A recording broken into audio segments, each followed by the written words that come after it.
Moi, je dois vivre avec ça, tous les jours.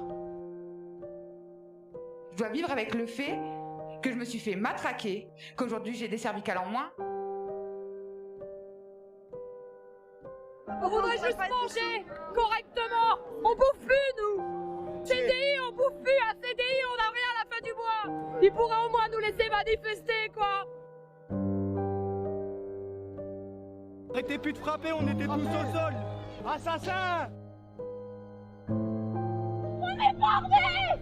On est bardés, putain! Pourquoi vous nous faites ça?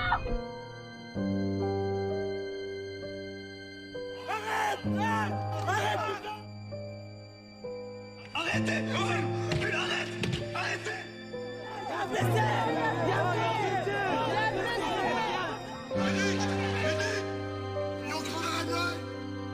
Appelez le pompier là! Appelez le pompier! Ça va les arracher des chiens! Deux mecs dans la loi!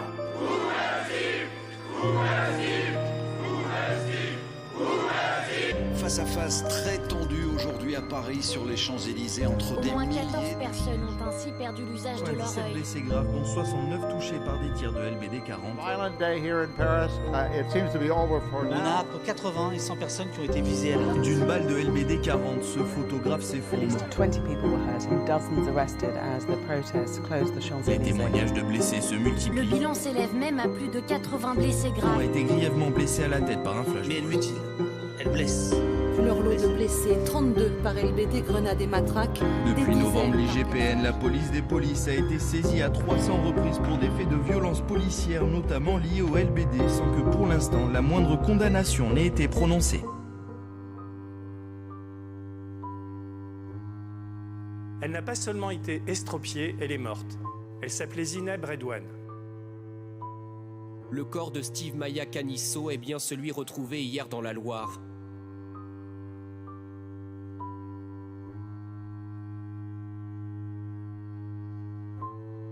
Nous sommes en France, le pays des droits de l'homme.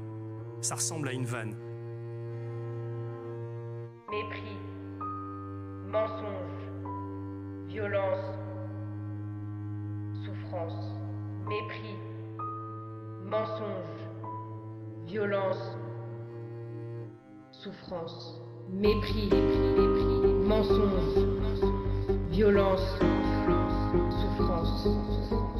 Mépris, souffrance, mensonge, souffrance, violence, souffrance, mépris, souffrance, mensonge, souffrance, violence, souffrance. Combien de temps? Combien de temps? Combien de temps? Combien de temps? Combien de temps? Combien de temps? Combien de temps? Combien de temps? Combien de temps? Combien de temps? Avant que ça n'explose vraiment.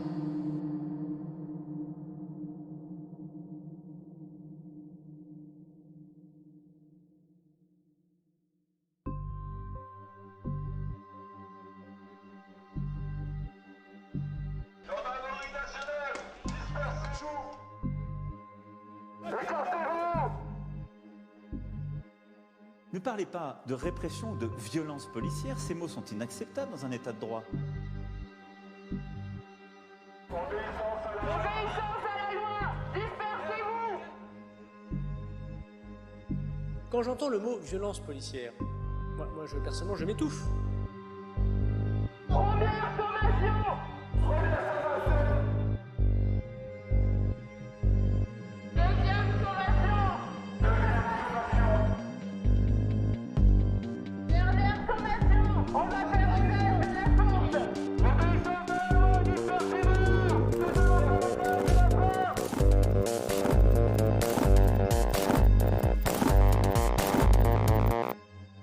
Monsieur le préfet de police, rien n'est plus destructeur que le sentiment d'impuissance et d'injustice. Je vous demande donc une impunité zéro. Faites un casque! Bouclier! En protection!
Je pense qu'aujourd'hui, on a quand même un vice qui est quand même de beaucoup taper sur les flics.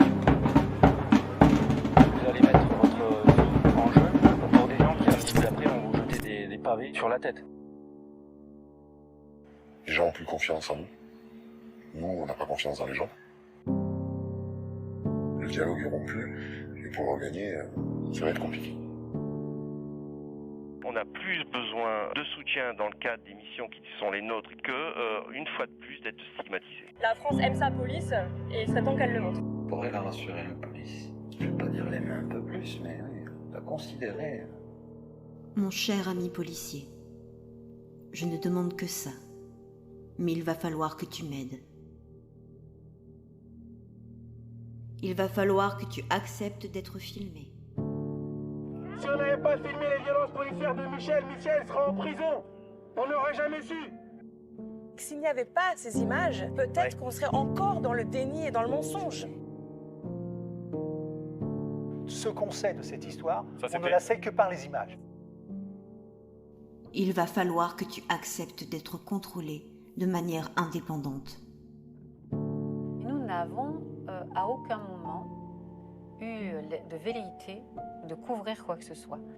2500 blessés, dont de nombreux éborgnés, des mains arrachées. Pourtant, la patronne de l'IGPN nie toute violence policière. Le rapport annuel de la police des polices, dans son éditorial, notre ambition première, c'est pas de contrôler, mais de valoriser l'institution. L'IGPN n'a pas fait son travail correctement car elle n'a pas contraint les policiers à remettre leurs armes dans le cadre de l'enquête. Les policiers qui ont massacré M. Zecler, ils étaient sûrs de leur impunité. La meilleure preuve, c'est que quand 16 policiers viennent après, ils regardent. Il va falloir que tu acceptes que justice soit faite, sereinement, loin des calculs politiciens et des émois de tes syndicats. On veut une justice qui fasse son travail, qui mette les gens qui doivent aller en prison en prison. Le problème de la police, c'est la justice. Enfin mettre fin au laxisme judiciaire. Il va falloir que cessent enfin les mensonges et les manipulations. Le préfet de police Didier Lallemand est sous le coup d'une enquête pour faux témoignages. Avec des preuves qui ont disparu, comme c'est souvent le cas dans les dossiers de violence policière. Sur les 5 policiers porteurs d'un lance-grenade, aucun n'a reconnu son implication.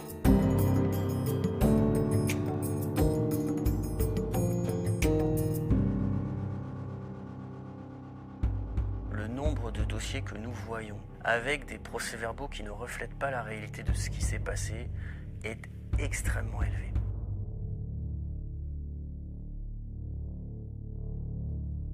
Il va falloir que tu acceptes de ne plus fermer les yeux sur les actes criminels et délictueux de tes frères d'armes. Sinon, comment peux-tu ?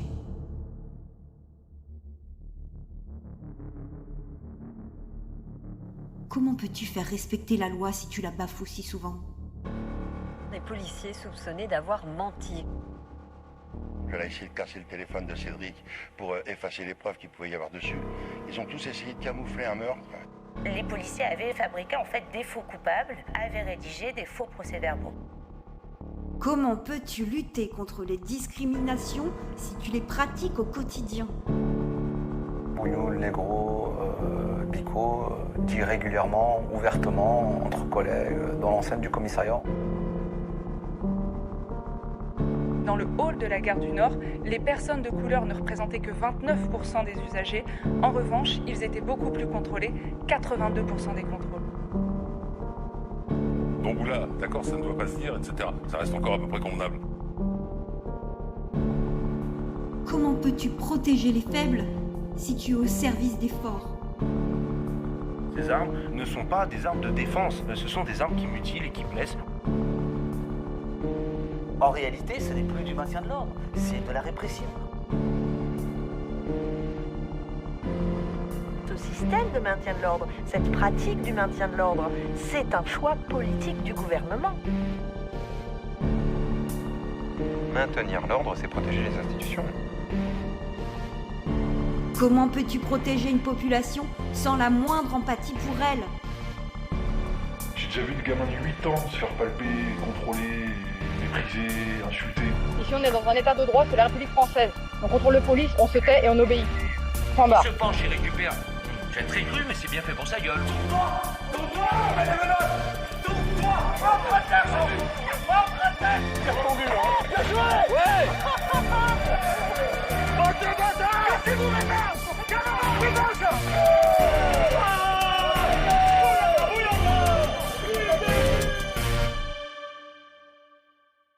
Voilà une classe qui se tient sage.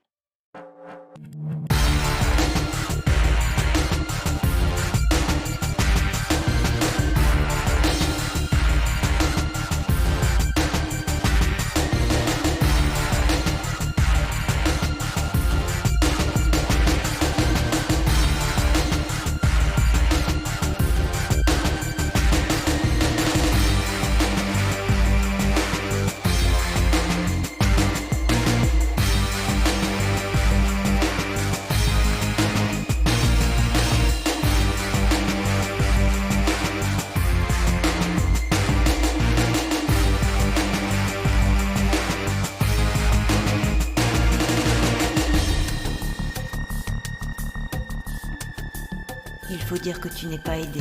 Le travail de prévention que vous faites est très utile, mais vous n'êtes pas des travailleurs sociaux. Il y a un besoin d'autorité, d'ordre exprimé par les Français. Moi j'aime l'autorité, j'aime l'ordre. Et moi je ne supporte plus ce qu'on voit aujourd'hui. Des violences policières en France, c'est un mensonge. Il ne faudrait pas qu'on laisse penser que les forces de l'ordre ont tué Zineb Redouane, parce que c'est faux. Une société de vigilance. Voilà ce qu'il nous revient de bâtir. Ce que nous demandons, la police nationale et moi-même parlant en son nom, c'est que ceux qui nous demandent de maintenir l'ordre ne nous en discutent pas les moyens.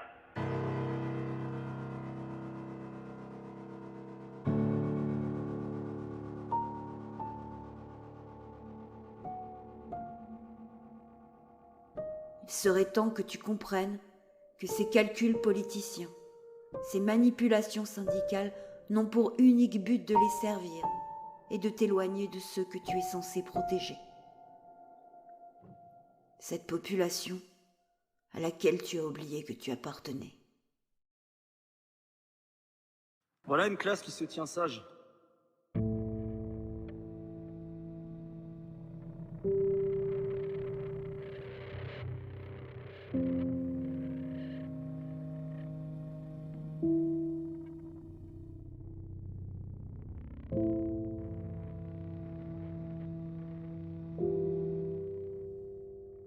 On a en tête de se battre pour ces 151 enfants qui ont été mis à genoux ce jour-là.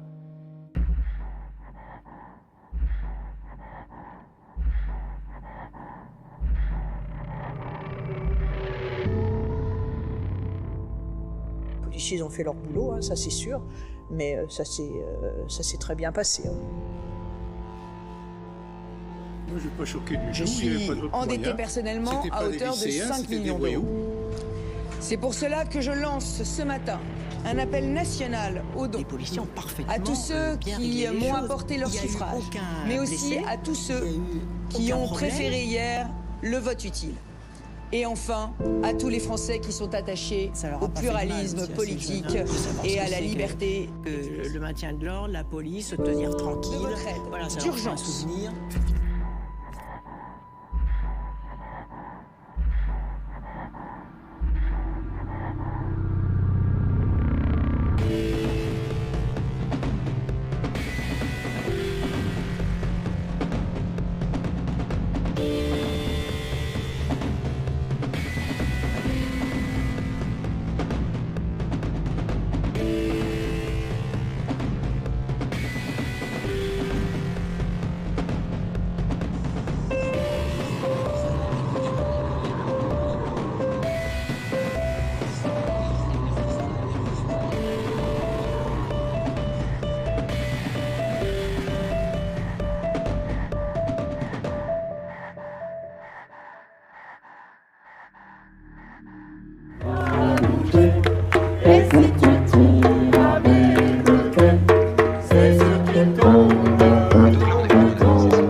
En fait, il faut jamais qu'ils s'habituent à être traités comme ça, de cette manière-là. Jamais.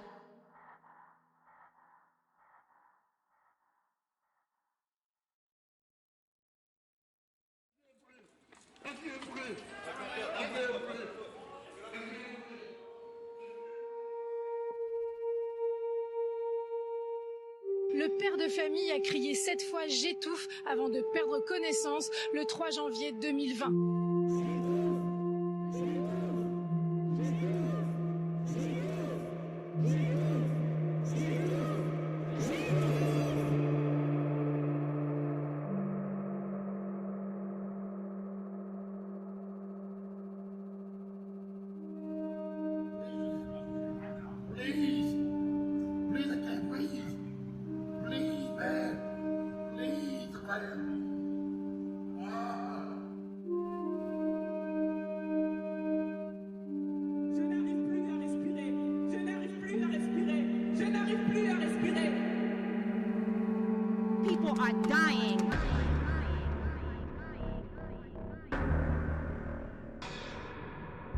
Cédric n'est pas mort d'un malaise cardiaque, il est mort étouffé. On l'a étouffé, on l'a tué. Cédric Chouviat est mort exactement de la même façon qu'Adama Traoré. Ils ont eu les mêmes mots, ils ont tous les mêmes mots. J'étouffe, je n'arrive plus à respirer.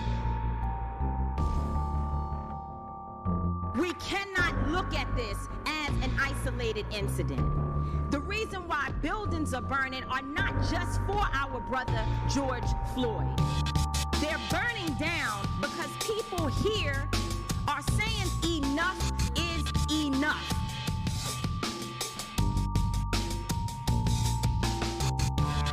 On a assassiné mon fils. On a assassiné mon fils.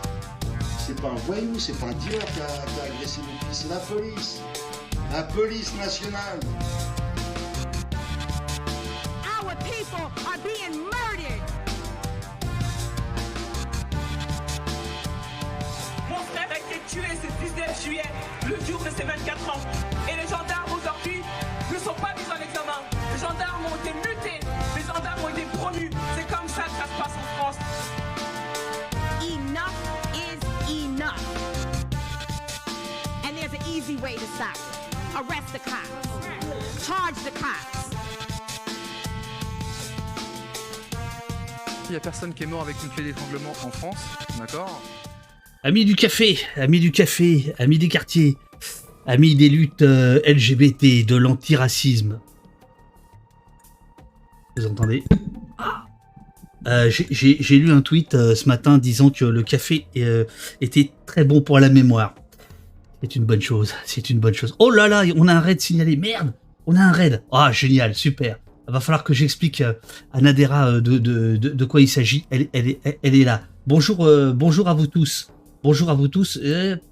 Petite technique là, qu'est-ce qui se passe? Pourquoi ça apparaît pas ça? Tac, voilà, le raid. Bonjour les hosts postpiliciens. Bonjour à tous. Vous êtes et pas un petit raid en plus. Ah non, pas un petit raid là. Vous êtes combien d'un coup là?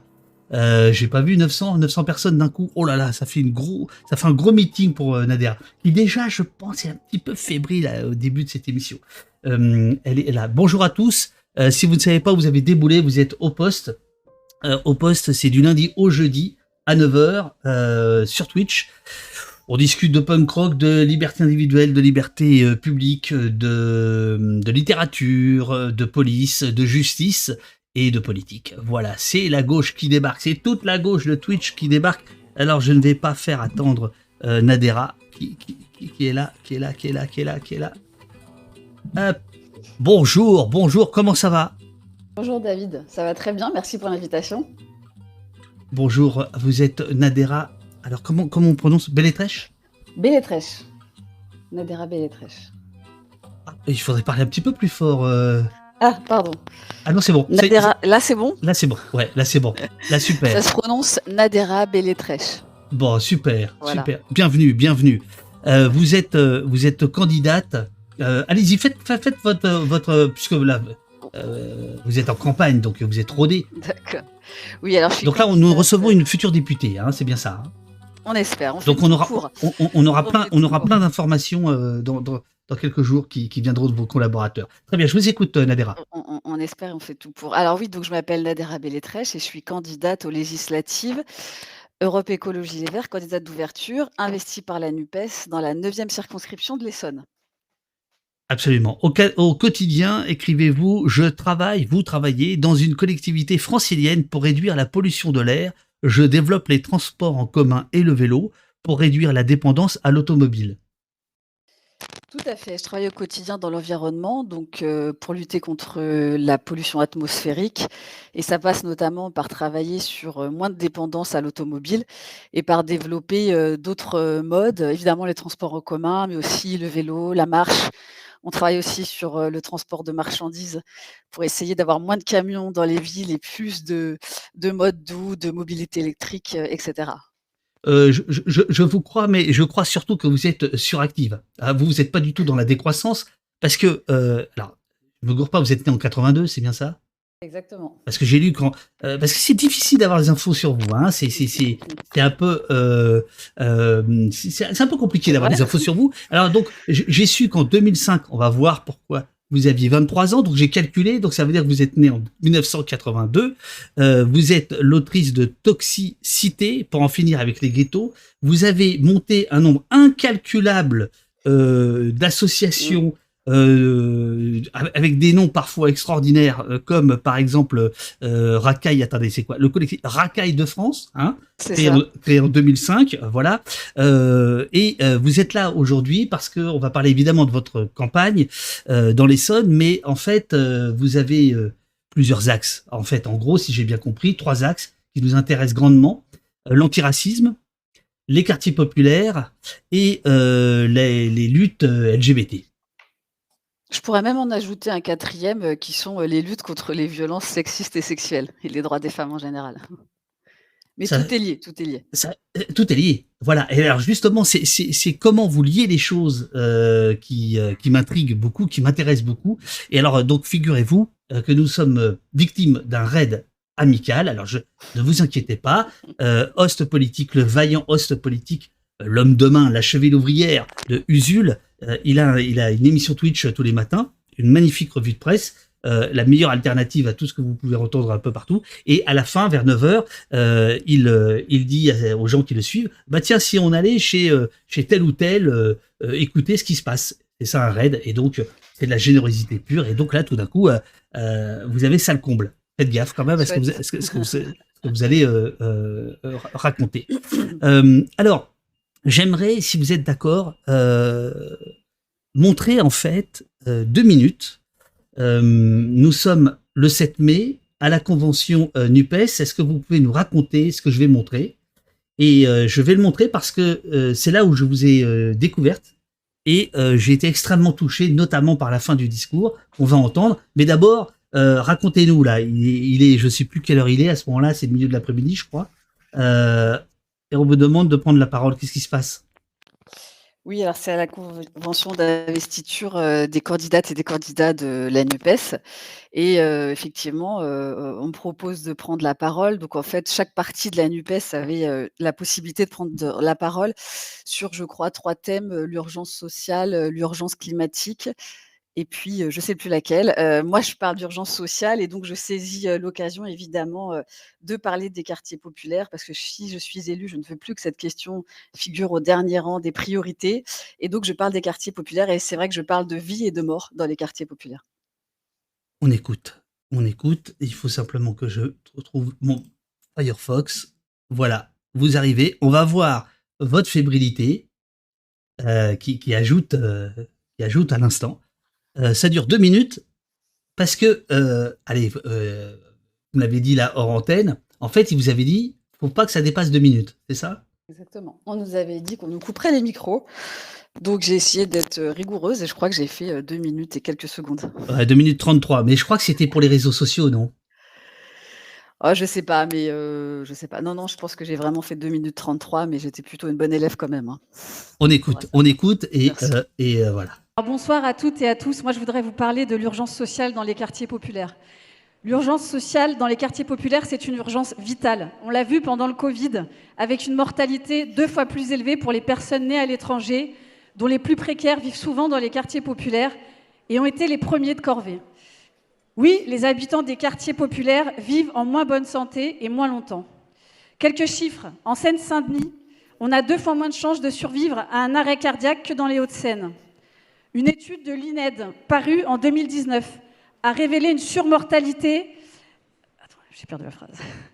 des jeunes issus d'immigration maghrébine de 2e génération. Le travail universitaire sur les causes de cette surmortalité et de manière générale sur les discriminations sera soutenu avec nous au lieu d'être considéré comme une menace contre la République.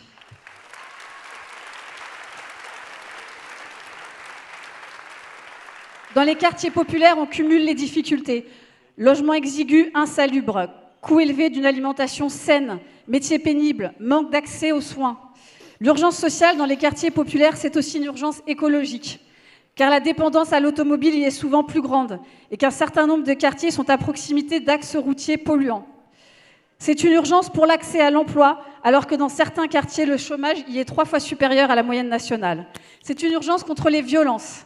Dans l'Essonne, où je suis candidate, des adolescents sont morts dans des violences interquartiers, parfois même dans la même cité, car la précarité sociale des familles, des écoles fragilisées, le manque de soutien aux associations conduisent à briser des parcours et des vies. C'est une urgence contre le racisme, contre les discriminations à l'emploi, la stigmatisation, contre les théories meurtrières et nauséabondes du grand remplacement. Ayant grandi dans un quartier populaire de la banlieue parisienne, je connais cette violence et ces maux de l'intérieur. Je me suis engagée sur ces enjeux dès 2005, quand les quartiers populaires se sont révoltés après la mort de Zied Ebouna, mort électrocuté dans une centrale EDF après avoir fui un contrôle de police. Et on sait que c'est lors de ces contrôles que les violences policières s'exercent le plus. Alors beaucoup d'habitants des quartiers populaires ne se reconnaissent pas dans les institutions et dans des partis qui ne leur ressemblent pas. Si je suis élue, je souhaite poursuivre ces luttes. Et avec l'Assemblée et les députés de la nouvelle Union populaire écologique et sociale, nous porterons ensemble ces combats pour construire une France plus juste et qui nous ressemble. Merci Nadia. Alors voilà, moi je vous découvre ce jour-là. Je me dis, dis donc, quelqu'un qui évoque Zied Ebouna. D'ailleurs, vous auriez pu aussi parler de Muhittin, hein, le blessé grave, qui lui est resté en vie, mais qui a été blessé extrêmement, d'une gravité incroyable. Je me suis dit, c'est beau cette mémoire. D'où ça vous vient? Pourquoi vous évoquez ce passé?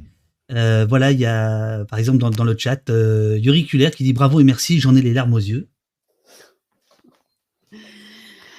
J'évoque ce passé parce que c'est un moment fondateur dans mon engagement politique. J'évoque ce passé parce que j'en ai assez qu'on soit prisonnier d'un débat médiatique et politique raciste, qu'il s'agisse de passer son temps à parler des femmes qui portent le voile, des théories du grand remplacement et j'en passe. Et moi, j'avais envie de rappeler les enjeux vitaux auxquels les habitants des quartiers populaires sont exposés. Effectivement, je parle de vie et de mort parce qu'effectivement, dans les quartiers, on vit en moins bonne santé, moins longtemps. On a plus de problèmes de santé parce qu'il y a une accumulation des difficultés, des métiers pénibles, des heures passées dans les transports, une difficulté d'accès aux soins, une alimentation qui n'est pas toujours saine parce qu'on n'a pas forcément les moyens de manger bio tous les jours. une surexposition aussi aux jeunes, par rapport au risque de mort, violente, que ce soit dans des rixes, que ce soit, en raison de violences policières. Donc j'avais envie de parler de ces sujets-là et puis voilà, rappeler que mon engagement sur ces questions, date de cette époque-là, de 2005. Est-ce que, comme disait ce bon vieux Karl Marx, les conditions d'existence influencent le niveau de conscience? Est-ce que vous pensez que, je vous le dis autrement, parce que, est-ce qu'il y a que des gens qui viennent des quartiers, comme vous, pour se rendre compte de ces questions-là? Quand on vit les choses de l'intérieur, évidemment, on prend conscience des choses, très tôt. Moi, très tôt, hein, avant 2005, dès l'adolescence, j'ai conscience, de vivre dans un quartier, enclavé, ghettoisé. J'ai conscience, des classes sociales. Je suis bonne élève, je suis dans un établissement, dans laquelle il y a une filière anglais-allemand où sont tous les élèves pardon, issus des pavillons. Il y a quelques pavillons autour du quartier. Moi, je suis dans cette classe. En gros, on n'est que 2 ou 3 à venir des quartiers. Tous les autres élèves viennent des pavillons. Et dans les autres classes, c'est exactement l'inverse. Il y a tous les jeunes des quartiers populaires. Donc moi, j'ai très tôt une conscience des classes parce qu'il y a que ceux qui appartiennent aux bonnes classes qui s'en rendent pas compte, ou qui ont besoin de sociologie pour savoir que ça existe. Donc moi, j'ai cette conscience-là très aiguë, très jeune. Conscience aussi d'appartenir à un groupe social stigmatisé, à la façon dont les médias parlent de nous, nous construisent, les médias, des éditorialistes, des politiques, nous construisent comme une menace pour la sécurité nationale, pour l'égalité homme-femme, pour la laïcité, pour l'identité de la France. Donc finalement, quand Bouna et Zied décèdent dans les conditions dramatiques que l'on connaît, pour moi, c'est une étincelle sur un feu qui couve déjà dans les quartiers populaires et en moi. Mais est-ce que vous considérez que depuis 2005, rien n'a été fait ou pas?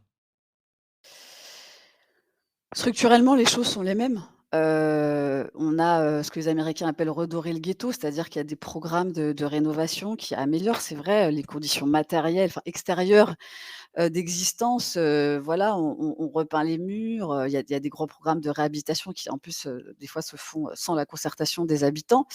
Mais la concentration des difficultés dans les quartiers populaires, elle est toujours la même.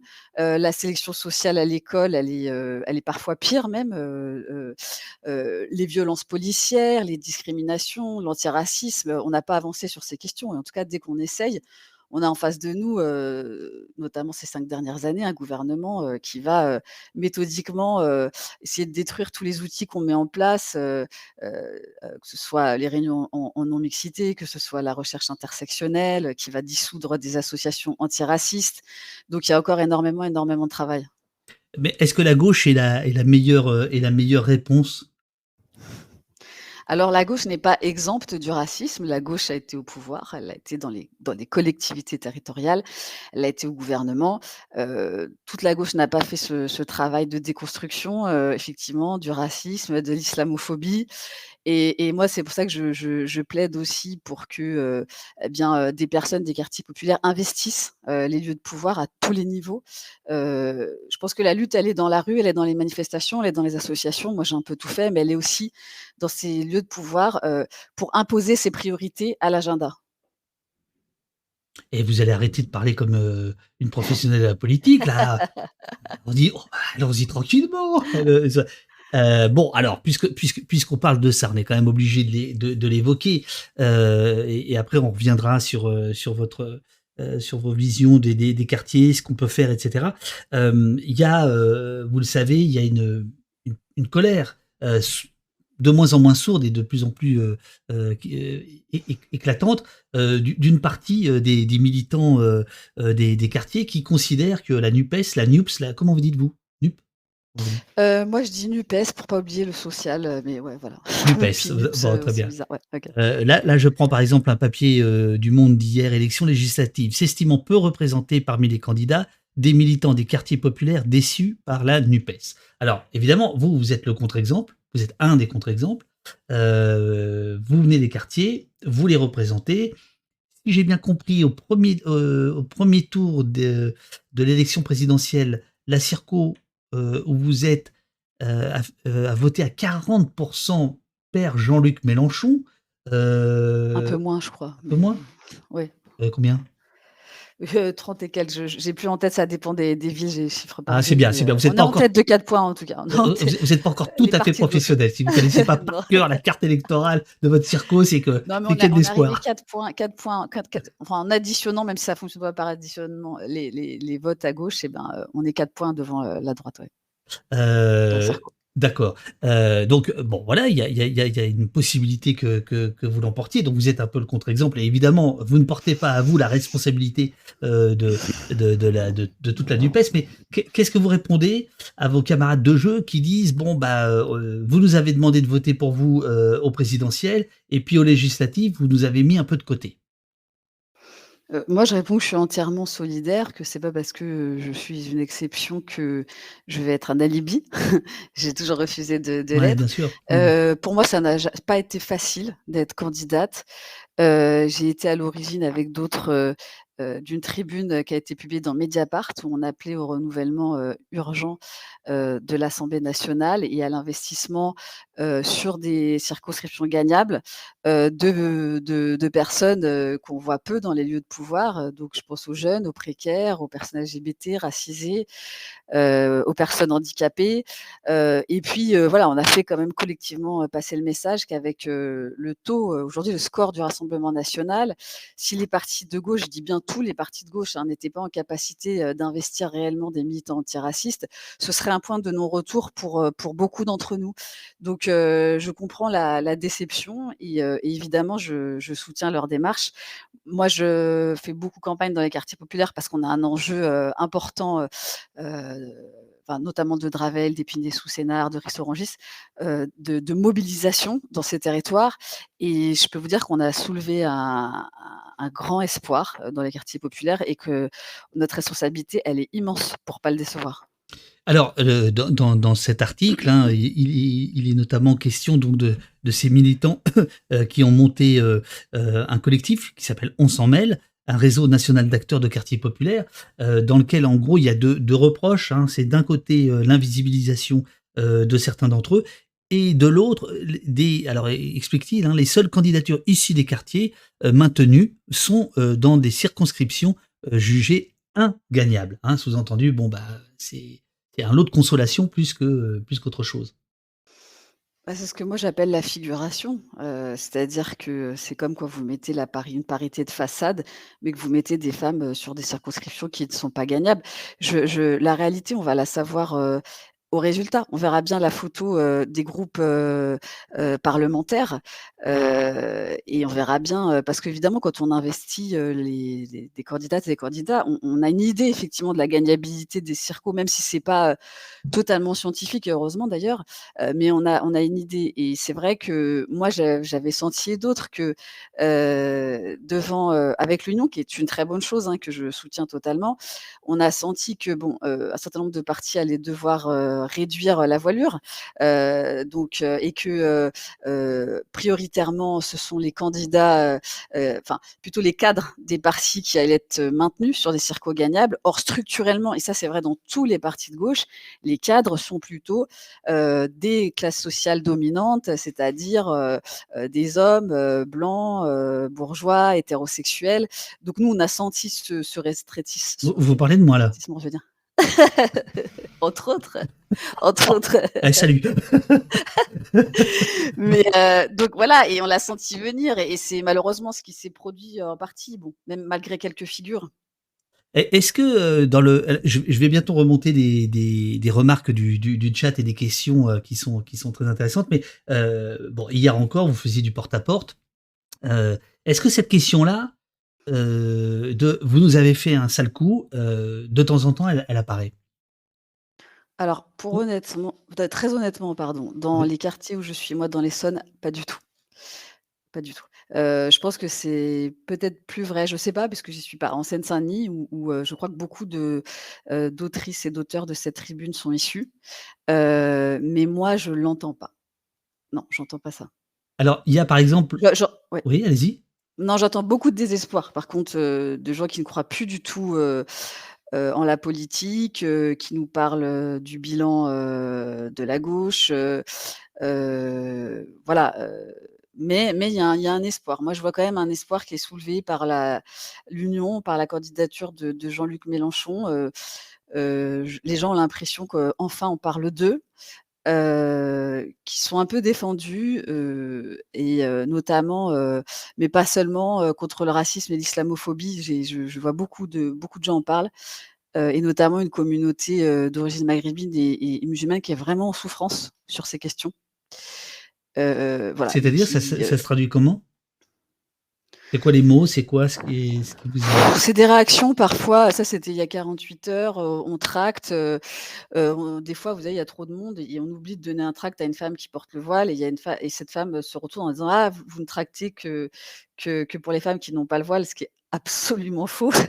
Mais il y a vraiment une fébrilité, une sensibilité. Des gens qui nous disent, vraiment: «Ici, on en a marre, on est mal vus», d'autres qui me disent qu'ils veulent déménager. C'est vraiment, palpable. C'est quelque chose qui ressort beaucoup.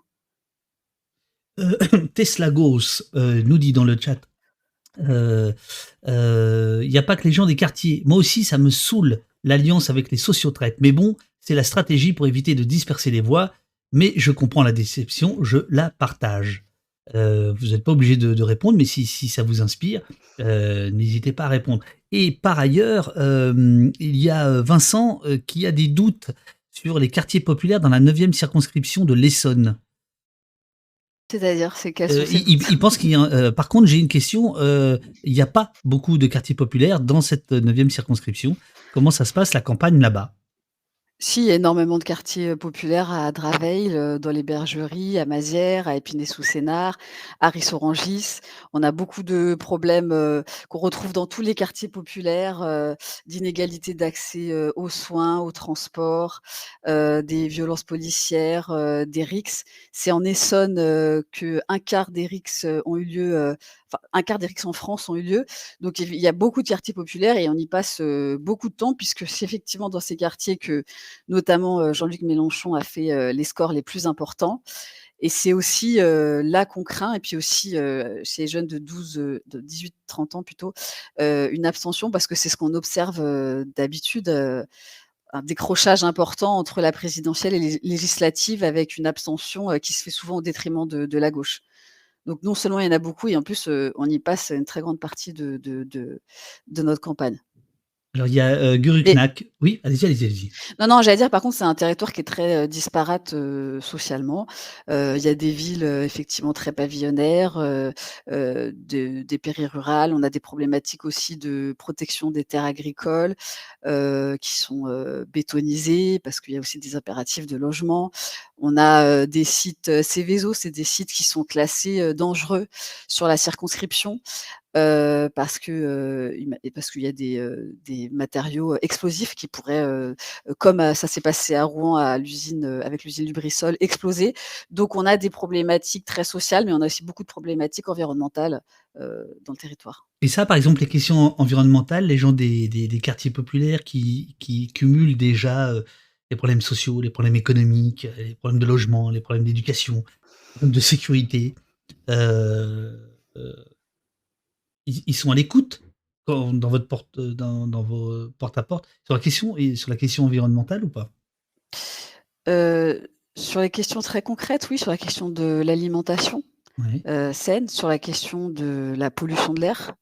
Moi, j'ai entendu des gens, il y a beaucoup de quartiers qui habitent à proximité, qui sont construits à proximité d'axes routiers. Il y a aussi une dépendance très forte à l'automobile dans un certain nombre de quartiers parce qu'il n'y a pas de transport en commun.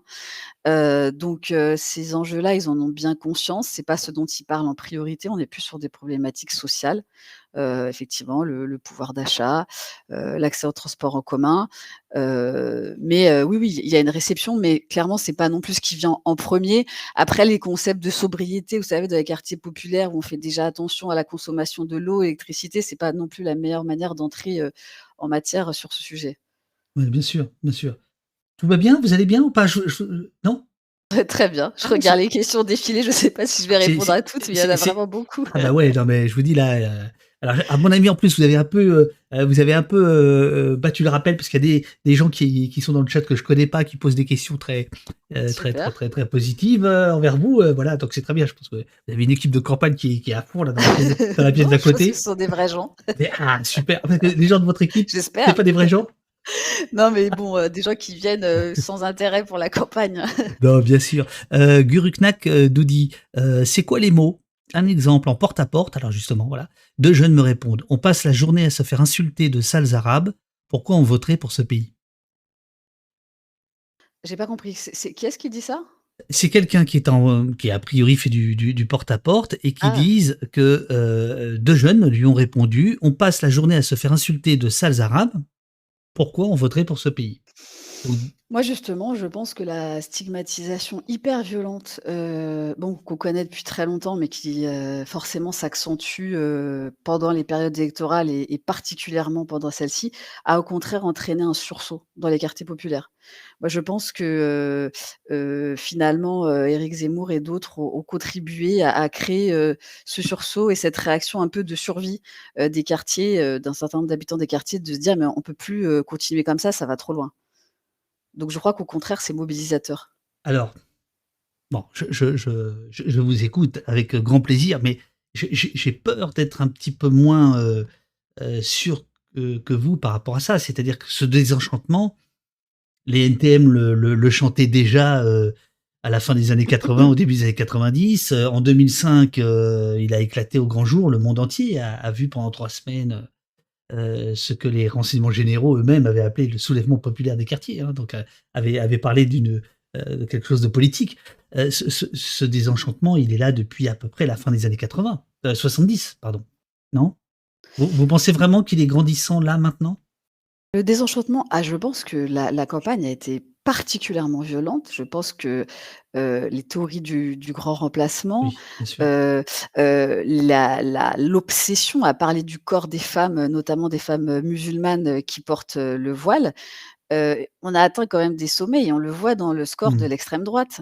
Donc non, je pense que le problème s'est accentué et que comme dans beaucoup de crises sociales, de crises, médiatiques, politiques, ça suscite aussi, des réactions évidemment de défense, de mobilisation. Après dire que le désenchantement, n'est plus là, c'est faux, c'est ce que je vous disais tout à l'heure. Il y a beaucoup de gens n'y croient plus. Mmh mh. Et c'est une des principales difficultés qu'on a, de les convaincre, qu'on n'est pas tous, et toutes, pareils. Moi, j'arrête pas de leur dire, en tout cas, que l'abstention profite, à la droite, à En Marche, qu'il ne manquera pas une voix, parce qu'eux vont venir défendre leurs intérêts économiques et que nous, voilà, on leur donne du pouvoir en s'abstenant. Mais c'est très difficile, on n'a pas de conquête sociale, importante, récente, à mettre en avant. Donc c'est des débats difficiles. Alors, admettons, vous êtes, Nadera Bellatrèche, vous êtes élue, vous êtes députée. Incroyable. Vous arrivez, dans l'hémicycle, bon alors, vous prenez vos marques, vos copains vous expliquent comment ça marche, le tour de parole, le truc, le machin. Vous faites quoi pour les quartiers? C'est quoi le pouvoir d'une députée? Comment vous pourriez faire entendre cette voix? Le pouvoir des députés, bon, je pense que tout le monde le sait ici, c'est évidemment de voter les lois, de contrôler, l'action du gouvernement. C'est aussi, d'être, aux côtés des luttes, locales. Ma priorité déjà, c'est de faire entrer faire entrer ces questions à l'Assemblée, nationale. Pour moi, ça commence par, y faire entrer des députés, antiracistes issus des quartiers populaires. Après c'est des choix, politiques. Dans les quartiers populaires, on souffre, notamment du déficit, et des départs, des services publics. Donc ça, Mmh c'est mh. vraiment des choix économiques budgétaires. Où est-ce qu'on met l'argent? Est-ce qu'on les met, sur les grandes entreprises, sans contrepartie, réelle, de création d'emplois? Est-ce qu'on baisse, les impôts des plus riches et on baisse, est-ce qu'on oui et on augmente et en même temps on baisse, les APL, des plus pauvres? Donc c'est mettre le paquet, sur, les services publics, les transports, l'école, la santé. C'est, parler des habitants, c'est lutter contre l'invisibilisation de nos difficultés, donc parler du racisme, parler, des personnes qui meurent à cause de violences policières, des rixes, heu, c'est mettre ce sujet à l'agenda Et puis surveiller les budgets. Il y a et les moyens qui sont mis, en œuvre. Par exemple, dans la NUPES, il y a, beaucoup de choses, notamment la mise en place, d'une structure qui serait chargée de lutter contre les discriminations. Moi, en tant que députée, je voudrais vérifier quels sont les moyens alloués à cette institution qui va lutter contre les discriminations. Est-ce que les habitants, est-ce que les associations, est-ce que les victimes vont être associées à la construction, des solutions? Mais si une loi devait porter votre nom, quelle serait-elle? Puisque Asparuh vous dit, alors elle n'a donc pas de loi spécifique en tête, seulement de la représentation? J'en ai plein des lois. J'ai des lois, je voudrais, par exemple sur la colonisation, j'aimerais qu'on puisse reconnaître, que c'est un crime, et notamment, le 17 octobre 1961, que c'est un crime d'État parce que ça s'est fait sous l'autorité du préfet, Maurice, Papon. Mais encore une fois, les problèmes des quartiers populaires sont multifactoriels À ce et sujet, ça passe. excusez-moi, je vous coupe, vous reviendrez sur votre OK. loi. Magnifique, terrible révélation de Mediapart hier sur le 17 octobre 61 par Fabrice Arfi, où on apprend que De Gaulle était au courant en fait tout de suite des massacres, puisque l'un de ses conseillers lui pondait des notes. Et Mediapart, on lira ça jeudi tranquillement au poste, Mediapart a récupéré des archives inédites qui montrent bien jusqu'où le sommet de l'État était au courant de ça. Alors donc, une loi Bellatrèche, ce serait quoi? Ce serait une loi peut-être sur la colonisation, mais encore une fois, je pense que c'est pas une loi qui va résoudre les problèmes des quartiers. Je pense qu'il y a aussi une parole à porter, dans les médias, qu'on a un débat à ouvrir, sur la question du racisme, de l'héritage de la colonisation, de l'esclavage. Il y a un combat à mener pour lutter contre, je le disais tout à l'heure, l'invisibilisation de nos difficultés, de nos morts, que ce soit des rixes ou des violences policières. Un député, c'est aussi quelqu'un qui a la parole, dans l'espace médiatique. Il y a nécessité aujourd'hui d'un contre-discours face à des théories racistes, et meurtrières, et on a besoin de députés pour tout ça. En 2005, vous avez donc créé le collectif Racaille de France, avec Nicolas Sarkozy comme président d'honneur. Voilà, je déconne. C'était quoi ce collectif? En 2005, donc c'est effectivement Nicolas Sarkozy est ministre de l'Intérieur et quand cette révolte, populaire éclate, il essaye de la criminaliser et d'en nier le caractère politique. Sa lecture, c'est, oui, en fait, j'ai décidé de m'attaquer à l'économie souterraine des quartiers et donc les racailles brûlent des voitures. Et il explique que dans les cités, il y a les racailles et les vrais jeunes qui font des études. Et nous, avec un certain nombre, avec des copains, donc on est, jeunes, on est étudiants, on refuse en fait cette dichotomie, on refuse de se désolidariser. Et en fait, le message, c'est de dire: «Non, on est tous et toutes des racailles et on est tous, en colère». Hem, donc je crée ce collectif qui s'appelle Racailles de France. En même temps, il y a des discours déjà extrêmement, racistes, des lectures racistes de cette révolte, par des éditorialistes qui sont toujours là. Je pense, par exemple à Alain Finkielkraut, qui va raconter alors que, ce sont des Noirs et des Arabes, qui s'identifient à l'islam et qui sont en révolte contre le monde judéo-chrétien. Donc entre ce discours, qui criminalise cette révolte et cette lecture, raciste, nous on décide de prendre la parole, à travers des actions coup de poing. On va créer, des plaques commémoratives, fausses qu'on va déposer notamment sur les grilles du Panthéon avec une série de messages, disant par exemple, «Hommage aux grands-parents de la racaille qui ont construit la France, qui ont participé aux grandes guerres, leurs enfants méritent la patrie, l'égalité, la justice». Je précise tout de suite qu'on n'a pas besoin d'avoir participé à la construction de la France pour mériter le respect et l'égalité, mais c'était une manière aussi, à l'époque, on savait aussi qu'il y avait un déficit d'histoire, de transmission de cette mémoire et c'était, l'occasion aussi de rappeler, les raisons de notre présence ici. Et donc ces actions coup de poing vont nous permettre d'avoir accès aux médias et de dire, nous-mêmes, quelles sont les difficultés, auxquelles, on est confronté, ne plus être raconté par les autres, et donc être vraiment des sujets, politiques, capacité, d'analyser, leur situation et de proposer des solutions. Hem, oui, vous vouliez dire quelque chose? Non, Non? je suis et voilà, non, j'allais juste dire que j'en ai fait un livre après effectivement, Toxicité qui est paru chez Plon, en 2013. En 2013. Depuis, vous n'avez pas écrit d'autres livres? Non, parce que je me considère pas comme, comme une autrice, enfin, c'était un acte militant. Je sais pas avoir une carrière, d'autrice, voilà. Comment, puisque c'est quelque chose que vous mettez en avant, comment, concrètement vous pouvez, à l'Assemblée, agir sur, l'antiracisme?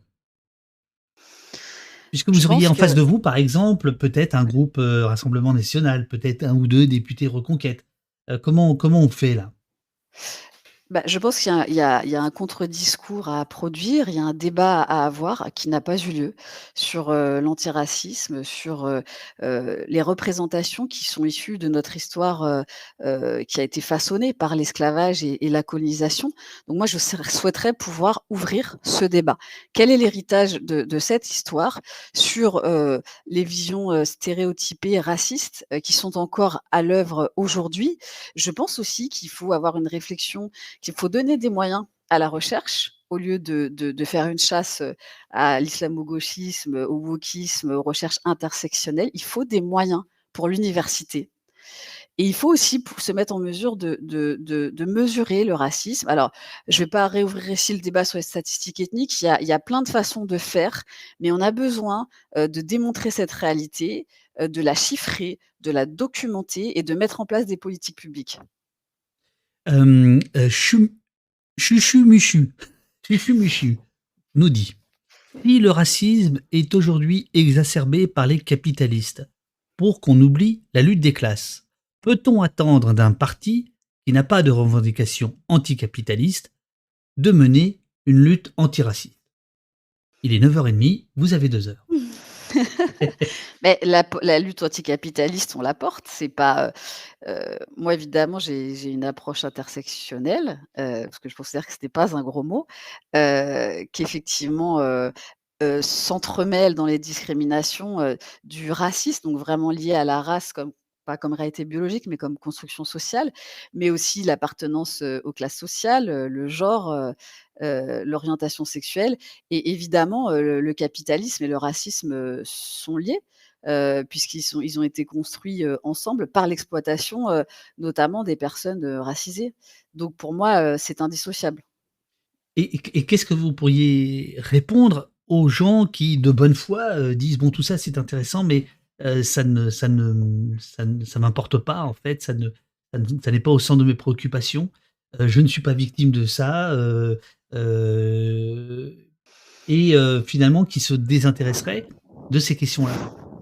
Qui ne sont pas forcément, des opposants ou des adversaires, mais qui simplement ont, d'autres chats à fouetter, si je puis, dire ça comme ça. Oui, bah, on peut avoir aussi d'autres choix à fouetter, enfin, par rapport aux violences sexistes et sexuelles, que dire à part que justement, moi ça me conforte dans l'idée que les premiers concernés, parce que, c'est un enjeu vital pour eux, parce qu'ils sont touchés dans leur chair, ont intérêt à investir le pouvoir pour faire de ces questions-là une priorité. Pas bête. Pas bête, pas bête. C'est je pense pas qu'on puisse faire de l'antiracisme sans les militants antiracistes. Voilà et c'est vrai pour un certain nombre de questions. Je ne pense pas qu'on puisse confier totalement la question du féminisme, aux hommes, même s'ils peuvent être des alliés et ce commentaire-là, voilà l'explique bien, le justifie bien. C'est pas non plus, totalement, incompréhensible qu'on se sente moins concerné par des questions qui ne nous affectent pas directement. Non, mais Bah d'autant plus que la situation, se tend. La situation, sanitaire, économique, sociale, écologique, fait que, on est dans un monde où il n'y a que des urgences, quoi. Oui, et il y a des groupes sociaux qui cumulent les urgences, par exemple par rapport à la pandémie. C'est ce que je Bien rappelle, sûr, dans le bien sûr, discours. bien sûr. Les personnes, précaires, les personnes avec des métiers pénibles, les personnes racisées ont été beaucoup plus exposées Absolument. et beaucoup plus touchées par la maladie. Donc tout ça, ça se On se cumule souvient pour des certaines chiffres, populations. Seine-Saint-Denis qui étaient Ouais. terribles, hein. Notamment, alors qui par ailleurs étaient des gens qui faisaient, comment on appelait ça? Les travaux de enfin le travail de première nécessité. Premier de corvée, ouais, Ouais, ouais. brevet de corvée, ouais, c'est ça. Mmh mh. Et ça, c'est oublié, après le grand confinement. C'est oublié.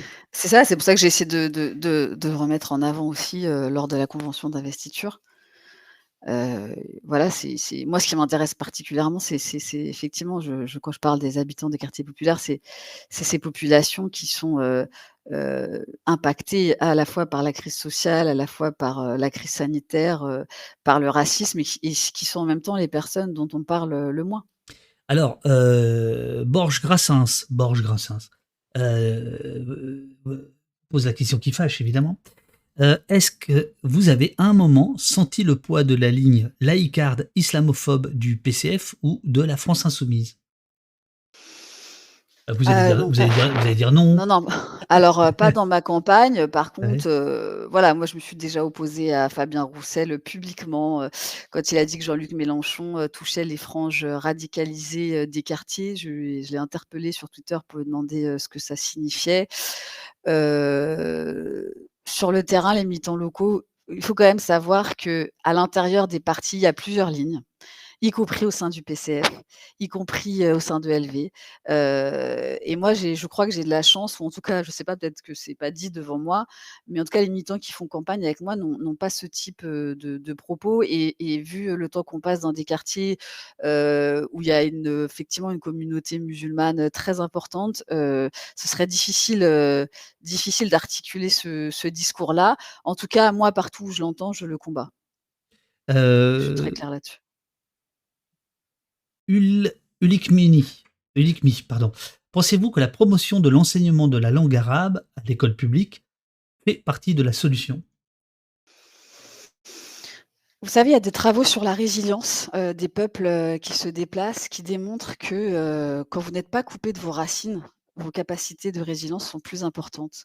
Donc je pense que tout ce qui détruit, le lien avec ses origines, avec son passé, avec sa famille, avec ses traditions, rend plus difficile, la vie, les conditions d'existence, et donc on ne peut pas vivre, sans racines, et donc oui, je pense que c'est une bonne chose, l'enseignement de la langue arabe. Alors Mais je il y a pourrais dire la même chose des langues régionales, voilà, de tout ce qui fait qu'on a une histoire, on a une trajectoire, et que de se couper de ses racines, c'est toujours destructeur, et encore une fois, même des travaux de psychologie l'ont montré. Nadera, en fait, je dois vous dire, je vous ai menti, je vous ai dit, il y en a pour 1 heure, mais et là, il y a tellement de belles questions. Vous auriez un peu plus de temps ou pas là? Il faudrait que je demande à ma direction de campagne, mais on peut rester encore un peu. Il Ah est non, non, mais de toute combien de façon, temps? attendez, il reste encore un quart d'heure avant de terminer D'accord. l'heure, mais moi je prévois déjà la suite parce que je sais comment D'accord. vous êtes, vous les politiques, hein, vous êtes en campagne, tout ça. Ah, je suis pas encore. Donc dites à votre directrice de campagne que c'est bien, il y a du monde, Bah, pour l'instant, je suis là en tout cas, si elle vient me chercher, je devrais partir. Bon, D'accord. super. Question de Sentier Battant. Sentez-vous que la NUPES préfère répondre aux Sentier Battant qu'on salue, préfère répondre aux fâchés mais pas fachos, plutôt qu'aux Français et Françaises appartenant aux minorités ethniques, religieuses, liées aux orientations sexuelles? Et si oui, donc que la NUPES préfère répondre aux fâchés pas fachos plutôt qu'à cela, est-ce juste une question de stratégie politique ou un choix politique assumé lié à une forme de domination? Je j'ai pas le même diagnostic par rapport à la NUPES. Je pense pas qu'on oppose, les fachos pas fâchés aux personnes, racisées, LGBT. Et d'ailleurs, je le vois encore une fois dans les quartiers populaires, si Jean-Luc Mélenchon notamment a réussi à soulever un espoir, c'est que, ces populations ont eu le sentiment qu'on s'est, adressé à elles,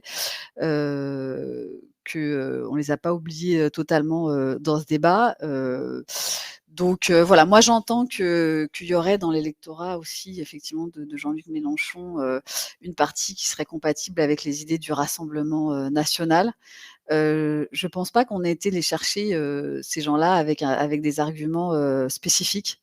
Heu, voilà, moi j'ai pas les éléments. J'entends dire effectivement qu'il y a, au sein du Rassemblement national, une frange très raciste, issue du parti historique, de l'OAS, très antisémite, très islamophobe, et puis d'autres, qui seraient plutôt dans une souffrance sociale et qui, eux, seraient plutôt compatibles, avec la NUPES. Je pense que dans tous les cas, cette souffrance sociale, elle existe, elle est réelle et qu'il faut la traiter et pas opposer, comme on le fait, les habitants des quartiers populaires et puis une classe prolétaire blanche, ça n'a aucun sens. Évidemment que les quartiers sont remplis d'ouvriers, de classes prolétaires et évidemment qu'il faut aussi s'occuper des classes prolétaires qui ne sont pas racisées blanches, pour le dire autrement, évidemment. Dans votre travail, vous avez pas mal bossé sur la question des rixes dans les quartiers, Oui. entre les quartiers. Qu'est-ce que vous pourriez nous en dire? Qu'est-ce qu'il faut savoir de ce phénomène, on va dire? Alors moi, dans l'Essonne, donc comme je le disais, 1/4 des rixes en France ont lieu dans ce département. Le message principal que je veux dire, c'est que ce ne sont pas de simples faits divers. C'est un phénomène, et c'est un sujet, politique. Il n'y a aucun hasard dans le fait que ces rixes aient lieu majoritairement dans les quartiers populaires. Mmh. C'est évidemment, le résultat, dans ces quartiers de la concentration, de difficultés, de précarité, de surreprésentation de familles monoparentales, d'absence, d'enseignants, d'éducation, de psychologues. J'ai fait une rencontre, il y a la semaine dernière à Épinay-sous-Sénart avec, Adama Camara, qui vient Oui. des Gorges des Gonesse. J'ai oublié le nom de sa ville, pardon. Garges-les-Gonesse. Garges-les-Gonesse. Mais dites donc, il faudra avoir vos fiches à jour, vous, quand même. Mais c'est pas sur ma circonscription Garges-les-Gonesse. Et il est Je venu à sais, je sais. Épinay-Sous-Sénart parce qu'on a eu récemment, un jeune qui a été, assassiné et donc ce jeune homme, enfin qui a une trentaine d'années, son petit frère a été tué dans une bagarre et quelques années plus tard, il s'est vengé. Il a tiré non pas sur l'agresseur de son frère parce qu'il était en prison, mais contre l'un de ses frères et il a fait 5 ans de prison. Aujourd'hui, il fait un tour de France, Adama Camara, donc pour aller à la rencontre, des jeunes, des pouvoirs publics pour leur expliquer, à quel point ces drames, détruisent, des vies, des familles et traumatisent des quartiers populaires. Ce qui est intéressant dans ce qu'il racontait, parce qu'on a eu un débat avec une quarantaine de jeunes d'Épinay, sous Sénart, et lui, il explique que, il est passé à l'acte des années après. Il s'est pas vengé tout de suite et il explique que, quand il y a des violences comme ça, des rixes dans les quartiers populaires, il y a aucun soutien psychologique. Il y a pas de cellule de crise. Mmh. Et lui, il dit: «Ben, moi, rien que ça, si j'avais eu, un suivi psychologique, peut-être que je serais pas passé à l'acte, des années plus tard». Moi, ça, c'est quelque chose que je dénonçais déjà, dans mon livre il y a 10 ans. C'est-à-dire que quand il y a des drames, que ce soit un décès suite à des violences policières, des rixes, ou toutes sortes de violences, si ça se passe dans un établissement scolaire, on va mettre en place une cellule psychologique, mais pas dans les quartiers. Et je pense que ça va de pair avec la déshumanisation, moi ce que j'appelle la déshumanisation des habitants des quartiers qu'on traite pas, comme les autres. Ce qui est ressorti aussi, c'est, des jeunes qui n'ont pas confiance dans la justice et qui donc se rendent justice eux-mêmes. Et qui n'osent Oui. pas porter plainte. Ils savent qu'ils seront pas, protégés. Ce qui est ressorti aussi des échanges que j'ai eus, c'est, qu'il y a des associations qui font, un travail, pour mettre en lien les familles, pour, se rencontrer les jeunes, plus tôt, pour apprendre à se connaître parce qu'il y a des rivalités interquartiers qui durent depuis des décennies, donc pour briser ça et qui ne sont pas soutenues. Pareil, là, c'est multifactoriel, mais on a tendance à répondre que sur le volet, répressif et encore très mal. Mais toutes les causes profondes des rixes ne sont pas traitées. Ce sont aussi des morts invisibilisées. Nous, on a une centaine de rixes dans l'Essonne, en 2020 et on les traite comme des faits divers. Donc moi, je voudrais les traiter comme un fait politique et qu'on s'attaque véritablement aux causes. Les rodéos? Qui sont un enjeu, politico-médiatique, très fort, Darmanin, les évoque constamment. Qu'est-ce que vous répondez sur ça? Moi, je pense que de manière générale, il ne faut pas sous-estimer la souffrance des habitants des quartiers populaires face, à des questions de violence, de rodéo. Nous, on a des jeunes aussi qui tirent des mortiers. Heu les habitants des quartiers populaires ont aussi le droit, de vivre en sécurité. Ils ont aussi le droit à une justice, ils ont aussi le droit à une police, effectivement, de préférables de proximité qui les accompagnent dans ces questions-là. Voilà, donc évidemment, il y a un travail à faire, mais encore une fois, c'est pas tout répressif, c'est travailler avec les jeunes, trouver des solutions et pas monter en épingle ces sujets-là pour mettre des caméras partout. C'est toujours quelle approche politique on a de ces questions-là. C'est que c'est des adolescents, c'est dangereux, c'est pénible, c'est insupportable. On peut pas dire aux habitants que c'est pas un sujet, il faut s'en occuper, mais il faut pas l'instrumentaliser comme le fait la droite et En Marche dans un certain nombre de quartiers. Mais par exemple, j'avais rencontré des bikers qui m'expliquaient ces motos sont en vente libre. En revanche, il n'y a pas de terrain. Il n'y a pas de terrain pour les utiliser. Il n'y a pas de terrain de cross ou je ne sais pas comment on peut appeler ça. Est-ce que par exemple ça, ce serait une solution pour vous? Ça fait partie des solutions, de trouver des alternatives, pour que voilà, s'il y a des jeunes qui vraiment, souhaitent pratiquer puissent le faire, en sécurité pour eux et en sécurité pour les habitants des quartiers, oui. Ça, c'est une solution intéressante on n'est pas dans le tout répressif et C'est ça, bien sûr, ouais, ouais. voilà et c'est une solution aussi qui peut être intéressante, tout à fait.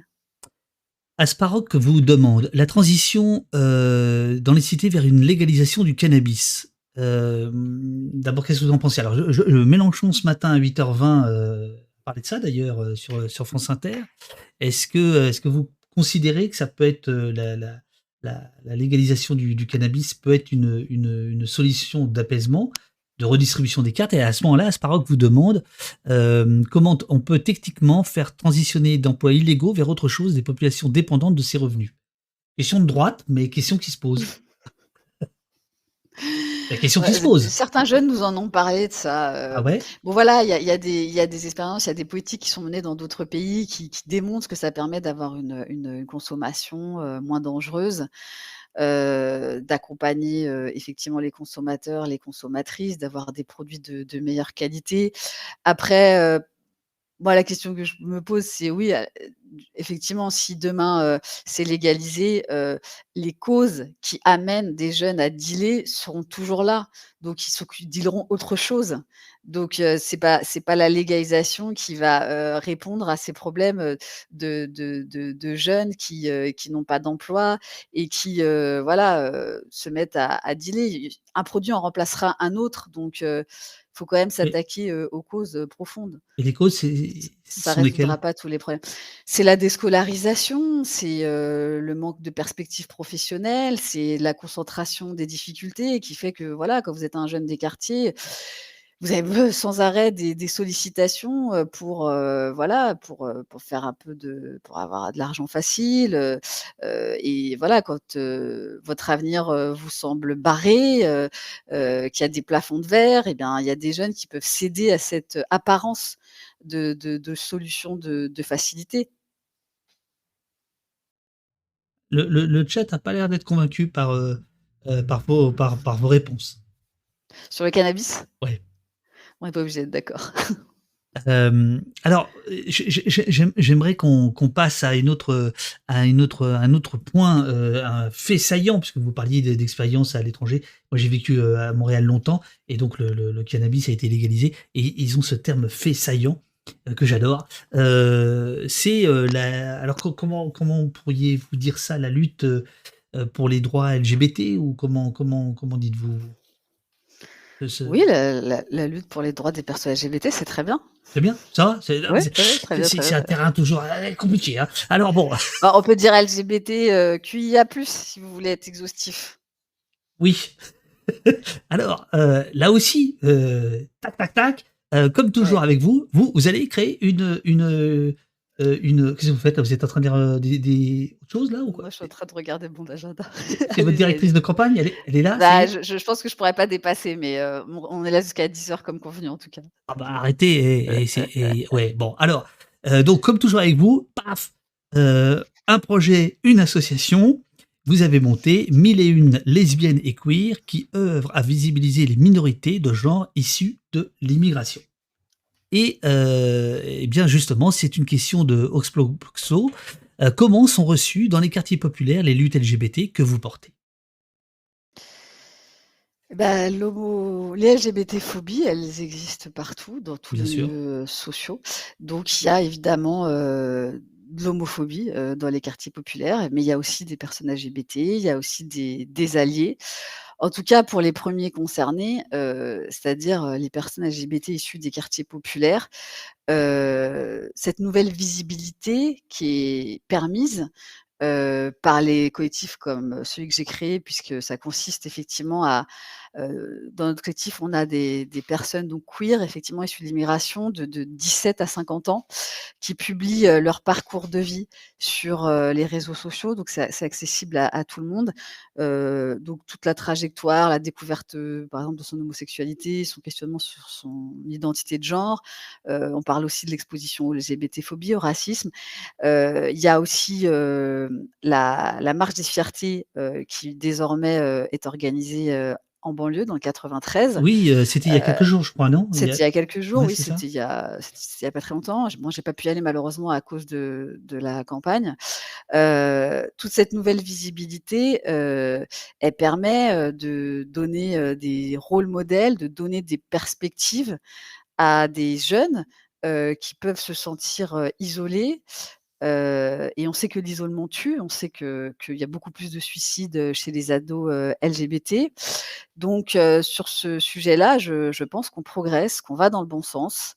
Il y a encore du travail, mais ce travail de visibilité collective, il est hyper important. Pour reprendre la formule du sociologue Abdelmalek Sayad, exister, c'est exister politiquement. On a besoin de se raconter, on a besoin de ne plus être raconté par les autres. Et donc voilà, ça c'est un des travaux que je fais effectivement avec mon collectif Mille et une lesbiennes et queer. Donc là, la question qui était posée, c'était dans les quartiers. Et maintenant, j'aimerais savoir quel est le regard, en dehors des quartiers, que les gens portent sur vous, sur ce combat-là, par exemple. Est-ce que vous faites face à une incompréhension? Est-ce que ça paraît exotique? Est-ce que ça paraît, quand vous en parlez autour de vous, mais pas dans les quartiers? La question de l'homophobie dans les quartiers, mais à l'extérieur. Quel regard on porte là-dessus? Alors, je suis pas sûre d'avoir très bien compris votre question, mais je vais essayer de répondre quand même. Vous voulez que je la repose? Parce que c'est vrai qu'elle était pas claire. Allez-y, allez-y. Donc, là, vous avez répondu à la question de c'est quoi l'homophobie dans les quartiers et comment on peut lutter contre elle. Maintenant, j'aimerais savoir, en dehors des quartiers, quand vous arrivez en tant que militante pour les droits LGBT, est-ce qu'il y a un côté double peine parce que vous venez des quartiers? Parce que déjà, en soi, c'est pas évident de faire admettre ça. Alors en plus, est-ce que le fait de venir des quartiers, ça vous condamne à être tout le temps dans la justification, dans l'explication, etc., ou pas? Est-ce que c'est plus clair? Donc vous avez des gens qui vivent pas dans les quartiers, hein, c'est ça? Oui, oui, oui, oui. Ouais, donc des autres Bah, par exemple, le militants, monde médiatique dont vous parliez tout à l'heure, Ah ou, oui, d'accord. ou peut-être si demain vous étiez à l'Assemblée. Ouais.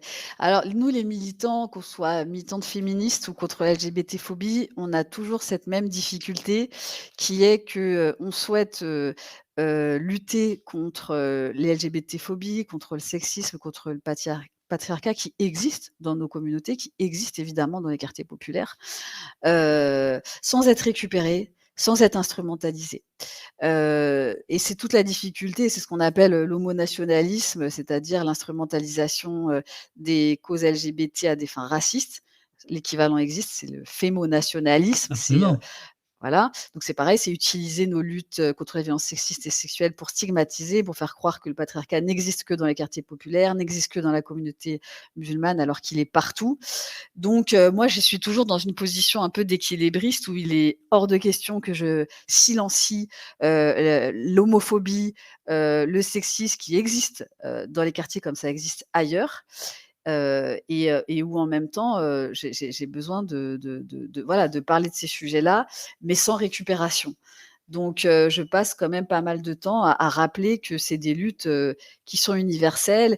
Et moi, j'ai la chance d'être ce qu'on qu'on appelle une transclasse, c'est-à-dire que j'ai traversé plusieurs classes sociales, j'ai traversé plusieurs milieux socioculturels différents et je peux témoigner que les LGBT-phobies, elles existent aussi dans des milieux très favorisés, très croyants etc. Et y compris, et de même pour le patriarcat et pour le sexisme, je vous en ai parlé, j'ai aussi lutté contre le sexisme dans le sport, notamment dans une association de volley-ball LGBT. Donc je citerai pas le nom parce que je suis là pour dénoncer des problèmes structurels et pas pour revenir sur des cas particuliers, mais où voilà, on a essayé de mettre la parité dans une association sportive LGBT et on a perdu le vote. Et ça se passe pas dans un quartier populaire de Seine-Saint-Denis. Donc voilà, donc je rappelle que ce combat est universel et qu'on doit le mener partout. Bon, je vous prends encore 3 minutes, allez, c'est bon. Là, pas plus. Pas plus. Non, mais je me suis permis de vous poser cette question-là parce que la question des quartiers, moi, m'anime depuis 30 ans. J'ai vécu longtemps à Saint-Denis, donc c'est la raison pour laquelle, sans doute, je regarde toujours ça avec intérêt, avec tendresse. Et je sais combien c'est difficile pour les gens des quartiers de tenir les deux bouts, d'être à la fois dans les quartiers et en dehors. C'est-à-dire qu'il y a un effet de suspicion dans les. Je mets l'équipe de campagne en sueur. Ouais, Guruku, à mon avis, Guruku Nac, c'est quelqu'un de chez vous. Hein. Voilà, c'était ça la question. C'était ça la question. Vous voyez, tenir les deux bouts, parce qu'aujourd'hui, c'est quasiment deux mondes qui s'ignorent, qui s'affrontent, ce qu'on veut. Et c'est très difficile de faire la passerelle, non? Non, mais clairement, il y a rien de facile. Je vais pas faire semblant que c'est hyper facile de tenir les deux ensemble. Moi, je les tiens ensemble et c'est aussi peut-être ce qui fait ma spécificité et la singularité de ma voix. Ce que je peux dire, par contre, c'est que moi, j'ai milité très tôt, donc dès 2005, sur les questions antiracistes, sur les quartiers populaires, et qu'à l'époque, le milieu antiraciste était beaucoup moins intersectionnel qu'aujourd'hui. C'est-à-dire qu'il y avait le milieu militant contre la LGBT-phobie et d'un autre côté, le milieu antiraciste. Ça, c'est en train de bouger. Avec le collectif... C'est-à-dire qu'avec des figures comme vous, ça peut que bouger. Non, mais parce que là, je vais être sympa. Vous êtes l'intersectionnalité triomphante. Non, c'est vrai. Triomphante, je sais pas. Mais non, mais ce que je voulais pas dire en marche pour pas me fâcher. Non, vous avez bien fait. Non, mais au-delà de moi, le mouvement antiraciste, je le dis, est en train de se queeriser. En train de devenir plus queer. Je pense à Révolution Permanente, par exemple, qui traite les questions de la transidentité, des LGBT-phobies. Je pense au collectif Adama, qui aussi invite des personnalités comme Océan, comme Adèle Haenel. Et moi, cette époque, ce que je trouve formidable, c'est cette intersectionnalité, cette convergence des luttes qui est en train de prendre forme quand même. Et ça, c'est extrêmement important que les milieux antiracistes puissent aussi aborder la question des luttes contre la LGBT-phobie. C'est très important pour que ça avance aussi, cette question avance aussi dans les quartiers populaires. Et ça, il y a une vraie évolution depuis 20 ans sur cette question. Nadera Belletrèche, merci infiniment. Je vous laisse partir en campagne, car il s'agirait de gagner des élections, qu'on se marre un peu, que vous soyez à l'Assemblée. Quoi. Non, ce serait bien, quoi. Pendant 5 ans, on aurait des trucs sympas à écouter. Je m'y engage. Je m'engage, si je suis élue, à essayer de secouer un petit peu l'Assemblée nationale sur toutes ces questions. Alors, c'est le moment où le chat va vous saluer, va vous remercier. Restez encore quelques instants parce que, en règle générale, ça donne plutôt du vent dans les voiles. Eurial vous dit merci Nadera. Auriculaire, merci avec un cœur un peu d'espoir en ce début de journée, ça fait du bien. Merci madame, merci David, dit Winlock, superbe découverte. J'espère vous retrouver à l'Assemblée le 19. Énorme soutien. Oh, ça n'arrête pas. Merci, bravo, merci. Merci beaucoup madame. Merci à elle, bon courage Asparok, merci à vous. Ça n'arrête pas. Merci beaucoup et bon courage pour votre campagne. Merci pour cette intervention. On vous donne de la positivité pour ces élections. Enfin, c'est surtout vous qui nous en avez donné ce matin. Bon courage pour la campagne et merci pour cette interview passionnante, dit la personne de votre équipe. Merci à vous, gagner ces élections. Là, c'est un ordre. Merci beaucoup, Nadera, à condition que l'Assemblée nationale serve encore à quelque chose. Merci, madame, pour votre engagement. Salut et merci. Merci de porter ces messages. Bon courage pour la campagne. Merci, voilà. Voilà. Donc ce soir, sur votre canapé, vous pourrez revoir ce chat et vous verrez les questions, les remarques, les critiques et puis Je ne suis pas de son équipe, dit Guruk. Bon, désolé Guruk. Superbe découverte, dit Monsieur Z. Voilà, voilà. Bah, là, il faut fermer parce que sinon ça va. Merci infiniment aux auditrices, aux auditeurs, et puis merci encore pour l'invitation. Et je vous en prie. Très touchée par le message que vous m'avez envoyé à la fin de l'investiture. Je me suis dit, moi, ce discours a été un petit peu entendu et j'espère pouvoir le porter encore un peu plus haut. Voilà. Bonne campagne à vous, amusez-vous bien. Merci infiniment. Et puis dès le 20, on vous surveille à l'Assemblée. Faites gaffe. À très vite. Merci beaucoup. Merci beaucoup. Au revoir. Et voilà, les amis. Eh bien, voilà une interview rondement menée. Commencez pas à me dire c'était trop court. Voilà. Bah ça fait partie des moments très chouettes qu'on vit ensemble au poste. C'était ensemble en fait. Quand nous étions, qu'on suivait l'investiture. Très cool, cette future députée. Ouais. Non, mais surtout, ça donne de l'air, quoi. Ça donne de l'air, c'est pas possible. Elle était l'interview rondement menée, Monsieur David. Bon. La commune d'Oposte la mandate pour un mandat, dit Carto de la rue. C'était très chouette. Merci pour ça. Heureux d'avoir découvert la chaîne avec le raid, dit Mouft. Bienvenue. Et merci de suivre la chaîne. Merci beaucoup Rezati pour ton 5e mois d'abonnement. J'ai pas remercié tous les autres. J'ai vu qu'il y avait eu des abonnements offerts, notamment Durdenov qui a offert à Cello spécial un abonnement. Merci à Gatos, merci à Dedish, à Crapulover, à Particule 3, à Extralé, à Gérard Junior, à Darkwinder qui se sont abonnés ou seraient abonnés. Merci évidemment à Host, toujours là. Host politique. Justement pour les opostiens, si vous connaissez pas Host, c'est tous les jours à 7h du matin une revue de presse avec des quiz à l'humour lyonnais, pas toujours très sûr, bon, enfin,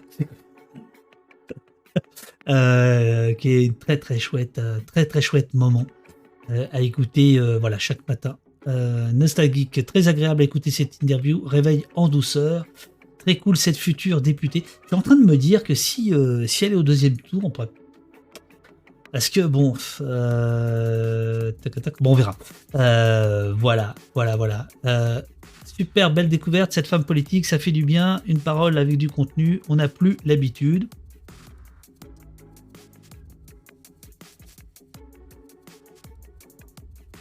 Et des jeux de mots qui méritent du sursis, mais ce n'est que mon avis. Oui. Non.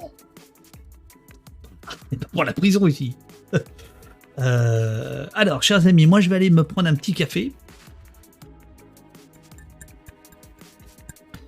Et on se retrouve dans quelques minutes où je vous parlerai, dans 2 minutes quoi, où je vous parlerai des invités à venir. Donc voilà, on se retrouve dans 2 minutes quoi, le temps d'aller réchauffer le petit café. Et je serai là, à tout de suite.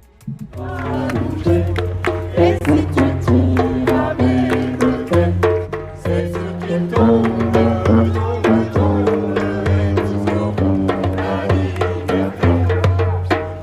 Tu savais déjà tant de répression que je suis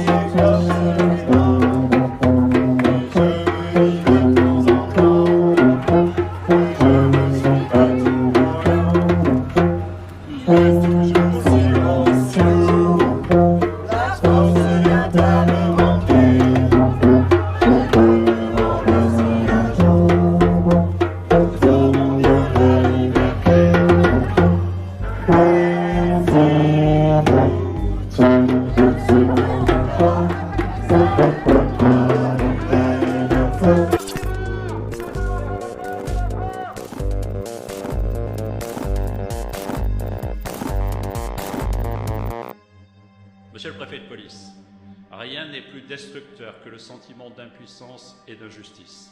Je vous demande donc une impunité zéro. Mettez les casques! Oubliez!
On me raconte que ce David Dufresne, il est en train de faire un carton sur Twitch.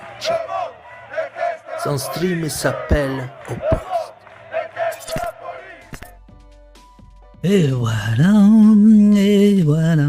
Donc. Alors, là c'est un peu l'été en pente douce, je ne vous le cache pas. Car demain on va avoir des invités, jeudi on fera en revue de presse et la semaine prochaine il est possible que on stream un peu moins, voilà, parce que y a la fatigue qui se fait sentir, hein, des interviews, là on doit être à la 116e émission de la saison 3, et là-dessus il y a à peu près une centaine d'émissions avec des invités, des ouvrages à lire, des préparations d'interviews, des films à scruter. Donc voilà. Alors pour cet été, je ne sais pas encore ce qu'on va faire. Ça va dépendre. Oui, il faut que je me repose. Puis mais je vous cache pas, il faut aussi que je fasse d'autres petites choses à côté. Café aux normes, non. Non, Émile Cheval. Non.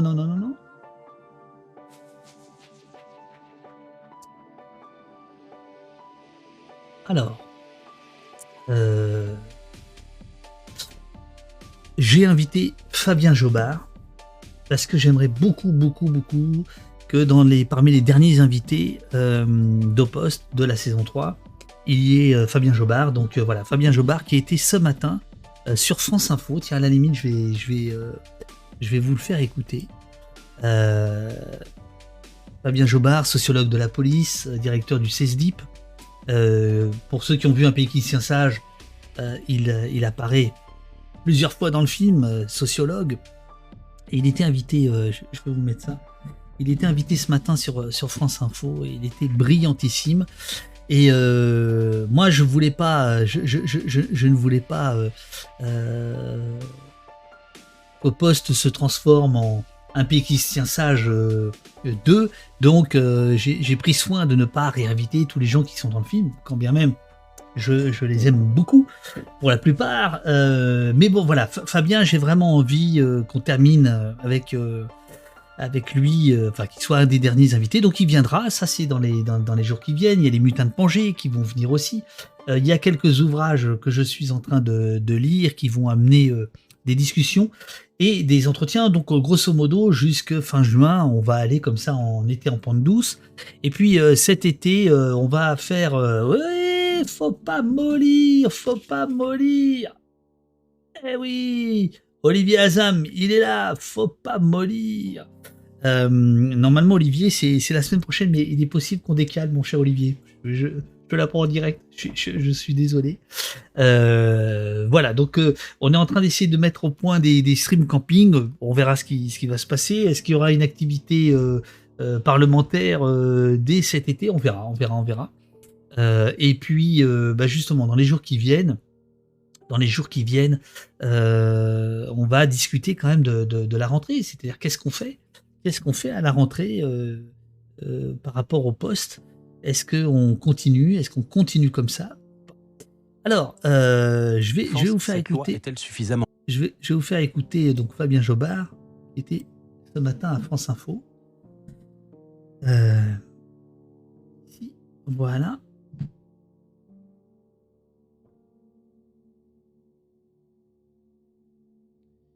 Alors, une convocation de 40 heures au poste prévue pour le fan de tennis de ce week-end pour parler écologie et détention. Alors là, je sais pas de quoi tu parles. Alors, je suis désolé, le tennis, je suis pas au courant. Alors, Fabien Jobard, donc était invité de France Info ce matin.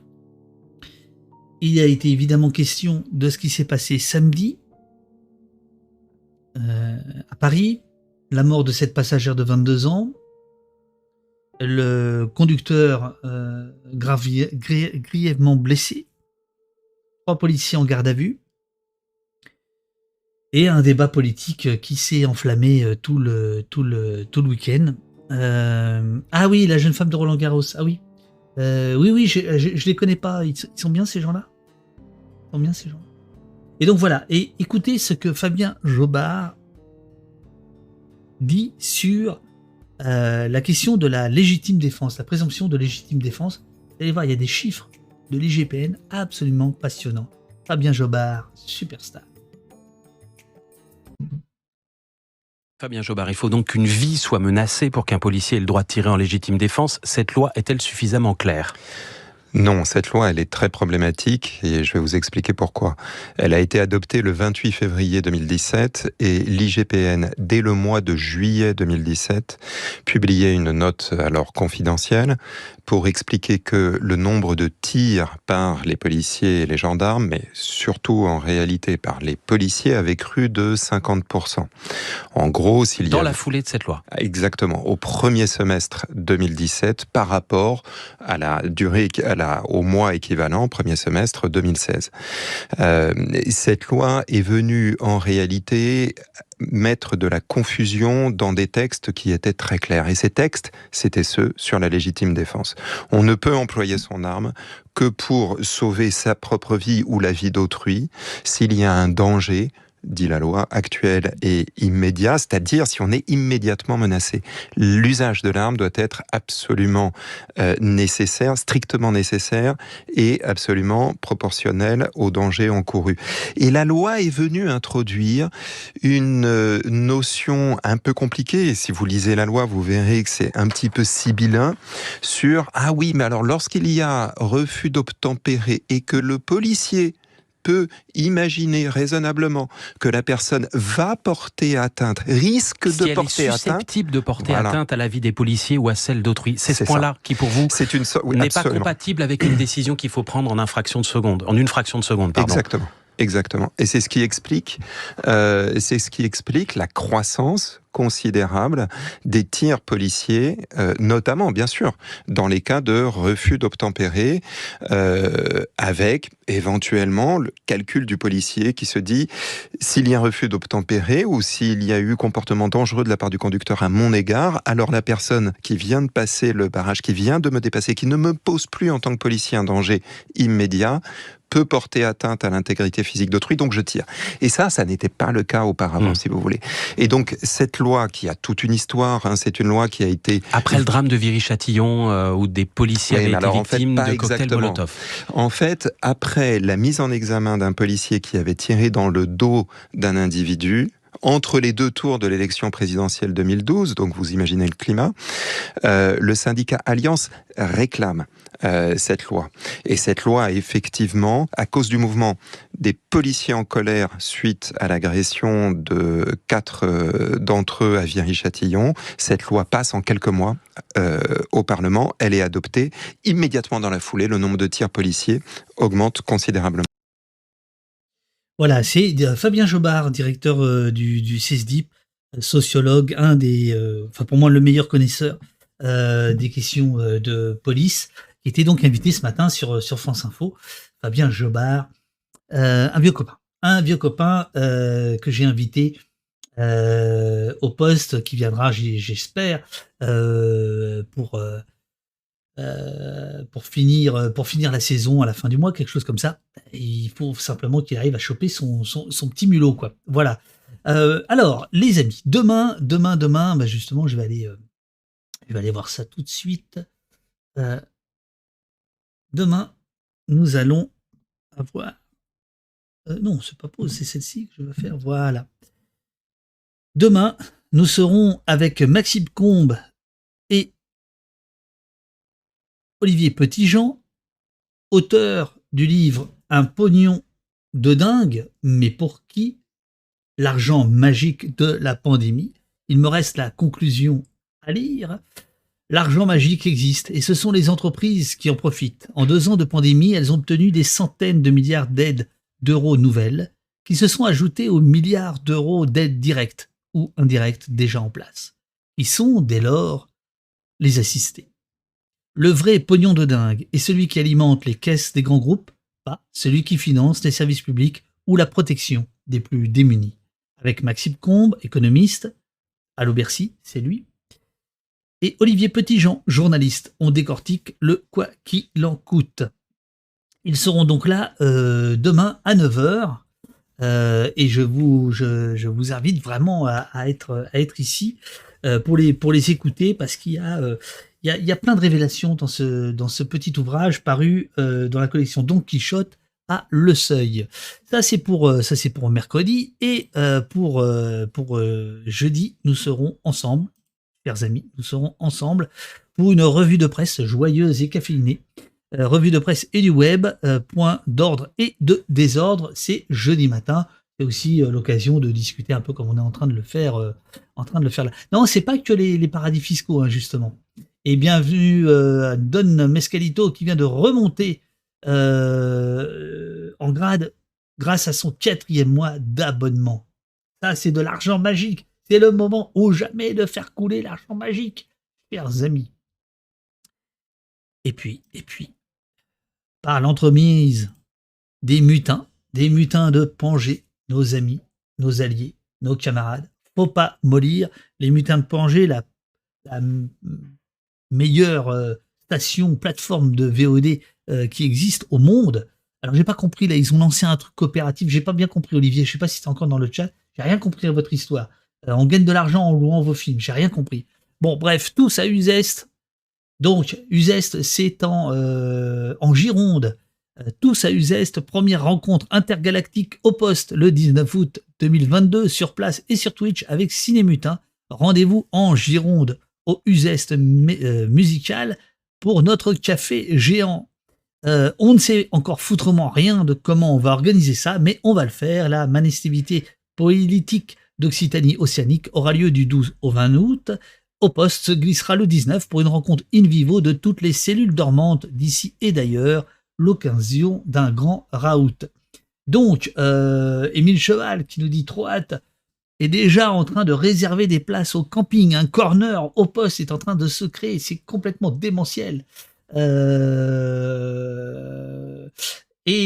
donc merci beaucoup à Olivier. Donc j'amène les pots pour le café géant. Les pots d'Émile Cheval, ce sont ceux-là. Enfin, c'est pas ceux-là, mais c'est quasiment ceux-là. Voilà, au poste.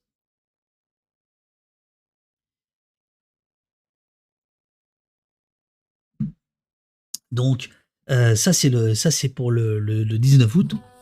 Donc, si tout ça vous intéresse, vous pouvez aller sur le Discord de l'émission, où il y a déjà tout un tas de gens qui s'organisent pour savoir le covoiturage, le camping, les gîtes, les trucs et les machins, voilà.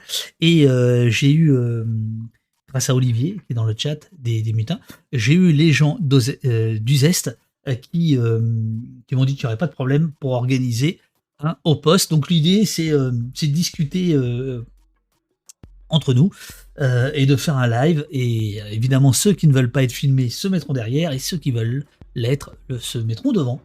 C'est tout simple, la caméra. Voilà.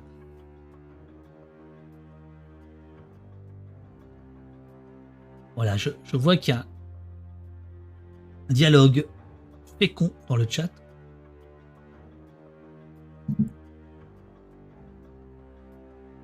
Hey, au bout de 30 avertissements, on peut avoir un blâme. Et au bout de 30 blâmes, on passe devant un conseil de discipline, on peut être dégradé. Arrête tes conneries. Oh, merci monsieur Tokai. Merci beaucoup, un pognon de dingue. Mais pour qui? L'argent magique de la Twitcherie. Merci beaucoup monsieur Tokai. Merci à toi. Donc ce n'est pas le premier don, hein, si j'ai bonne mémoire. Merci infiniment. Merci aussi beaucoup à Colette. Je ne sais pas si Colette est là pour son don hier. Merci beaucoup à elle. Alors, allez, on va rigoler un petit. Ah non, là on m'a dit qu'il y avait de l'écho, faut que je change ça. Bon bah notre classique quoi. Ah bah ça a commencé. Bah oui, ça a commencé. L'émission a commencé. Bah, on est à l'antenne depuis 5 minutes.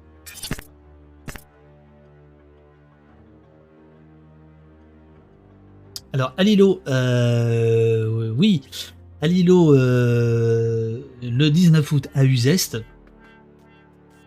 rencontre intergalactique des hauts-postiens les plus fidèles.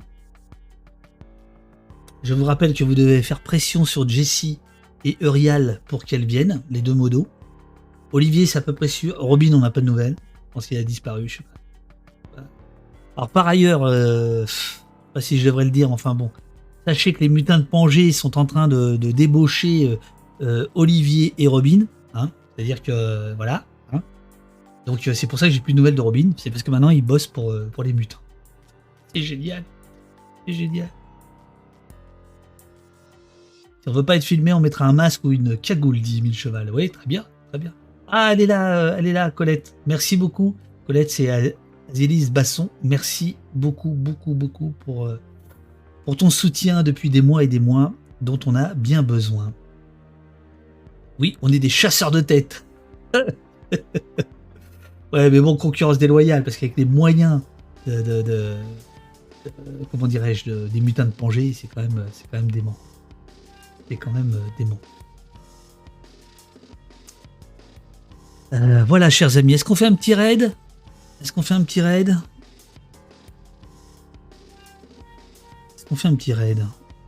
Voyons voir, qu'est-ce qu'on a en magasin?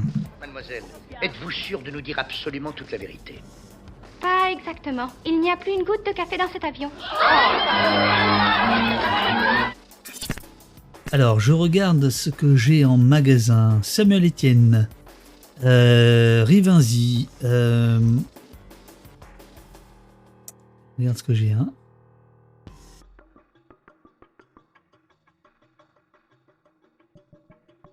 Ouais, non, ça pas très intéressant aujourd'hui.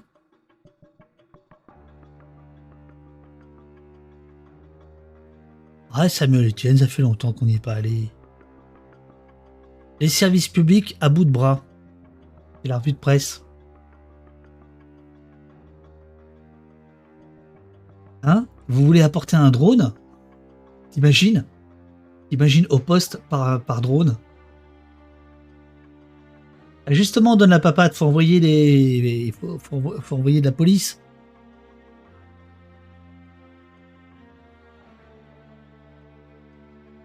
Une petite chaîne, ça serait cool. On n'arrête pas les petites chaînes, on n'arrête pas. Là, j'en ai pas. Bah, il y a Entrée Patriarcat, mais on y était hier. Maudit, elle fait un jeu. Là, j'ai rien de.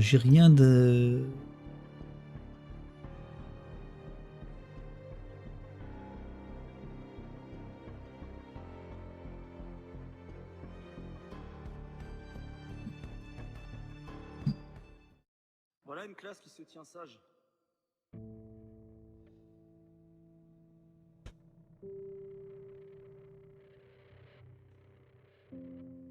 Oui, mais anti-patriarcat, on y était hier.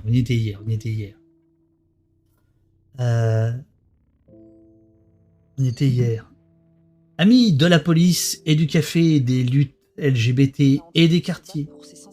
Un grand merci d'avoir suivi ce nouvel épisode d'Opost. Merci aux incroyables modos de la paix et Techno, Eurial, Jessie, Robin et Olivier.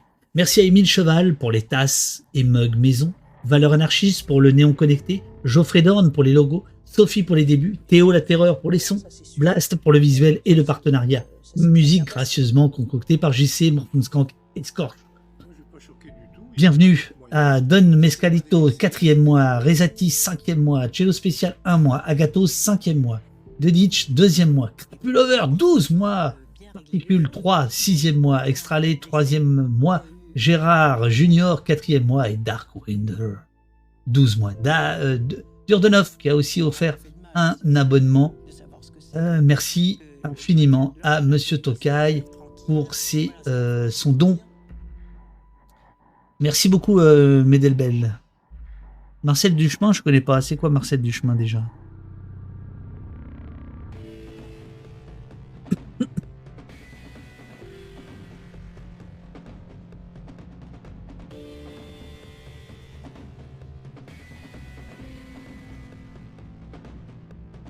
Ah oui, ça a l'air bien. Ok, Marcel Duchemin, ok. Ok, on va aller chez lui. Pas de soucis. Et demain, il ira chez Samuel Etienne, d'accord? Raid. Ok. Alors, chers amis, c'est le moment ou jamais, une dernière fois, de nous envoyer un pognon de dingue. Maxime Combe, Olivier Petitjean seront là demain pour leur ouvrage sur l'argent magique de la pandémie. Donc vous allez voir, ils rentrent dans les détails sur comment cet argent a été distribué, notamment aux grandes entreprises du CAC 40, et surtout sans contrepartie. C'est tout l'objet du livre, hein, c'est d'expliquer que les grandes entreprises, elles ont des droits, mais pas de devoirs, grosso modo, quoi, pour reprendre l'expression fétiche de monsieur, comment il s'appelle, Macron Emmanuel. Voilà. Demain, ça va être top encore. Merci JB Fox, merci beaucoup.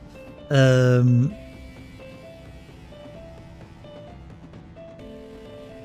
journée à tous. On raid Marcel Duchemin.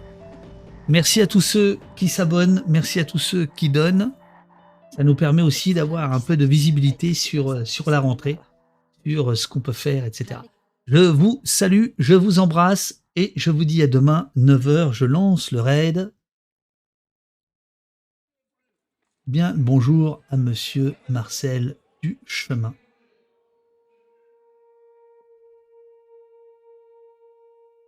Le père de famille a crié 7 fois « J'étouffe » avant de perdre connaissance le 3 janvier 2020. À demain les amis, à demain.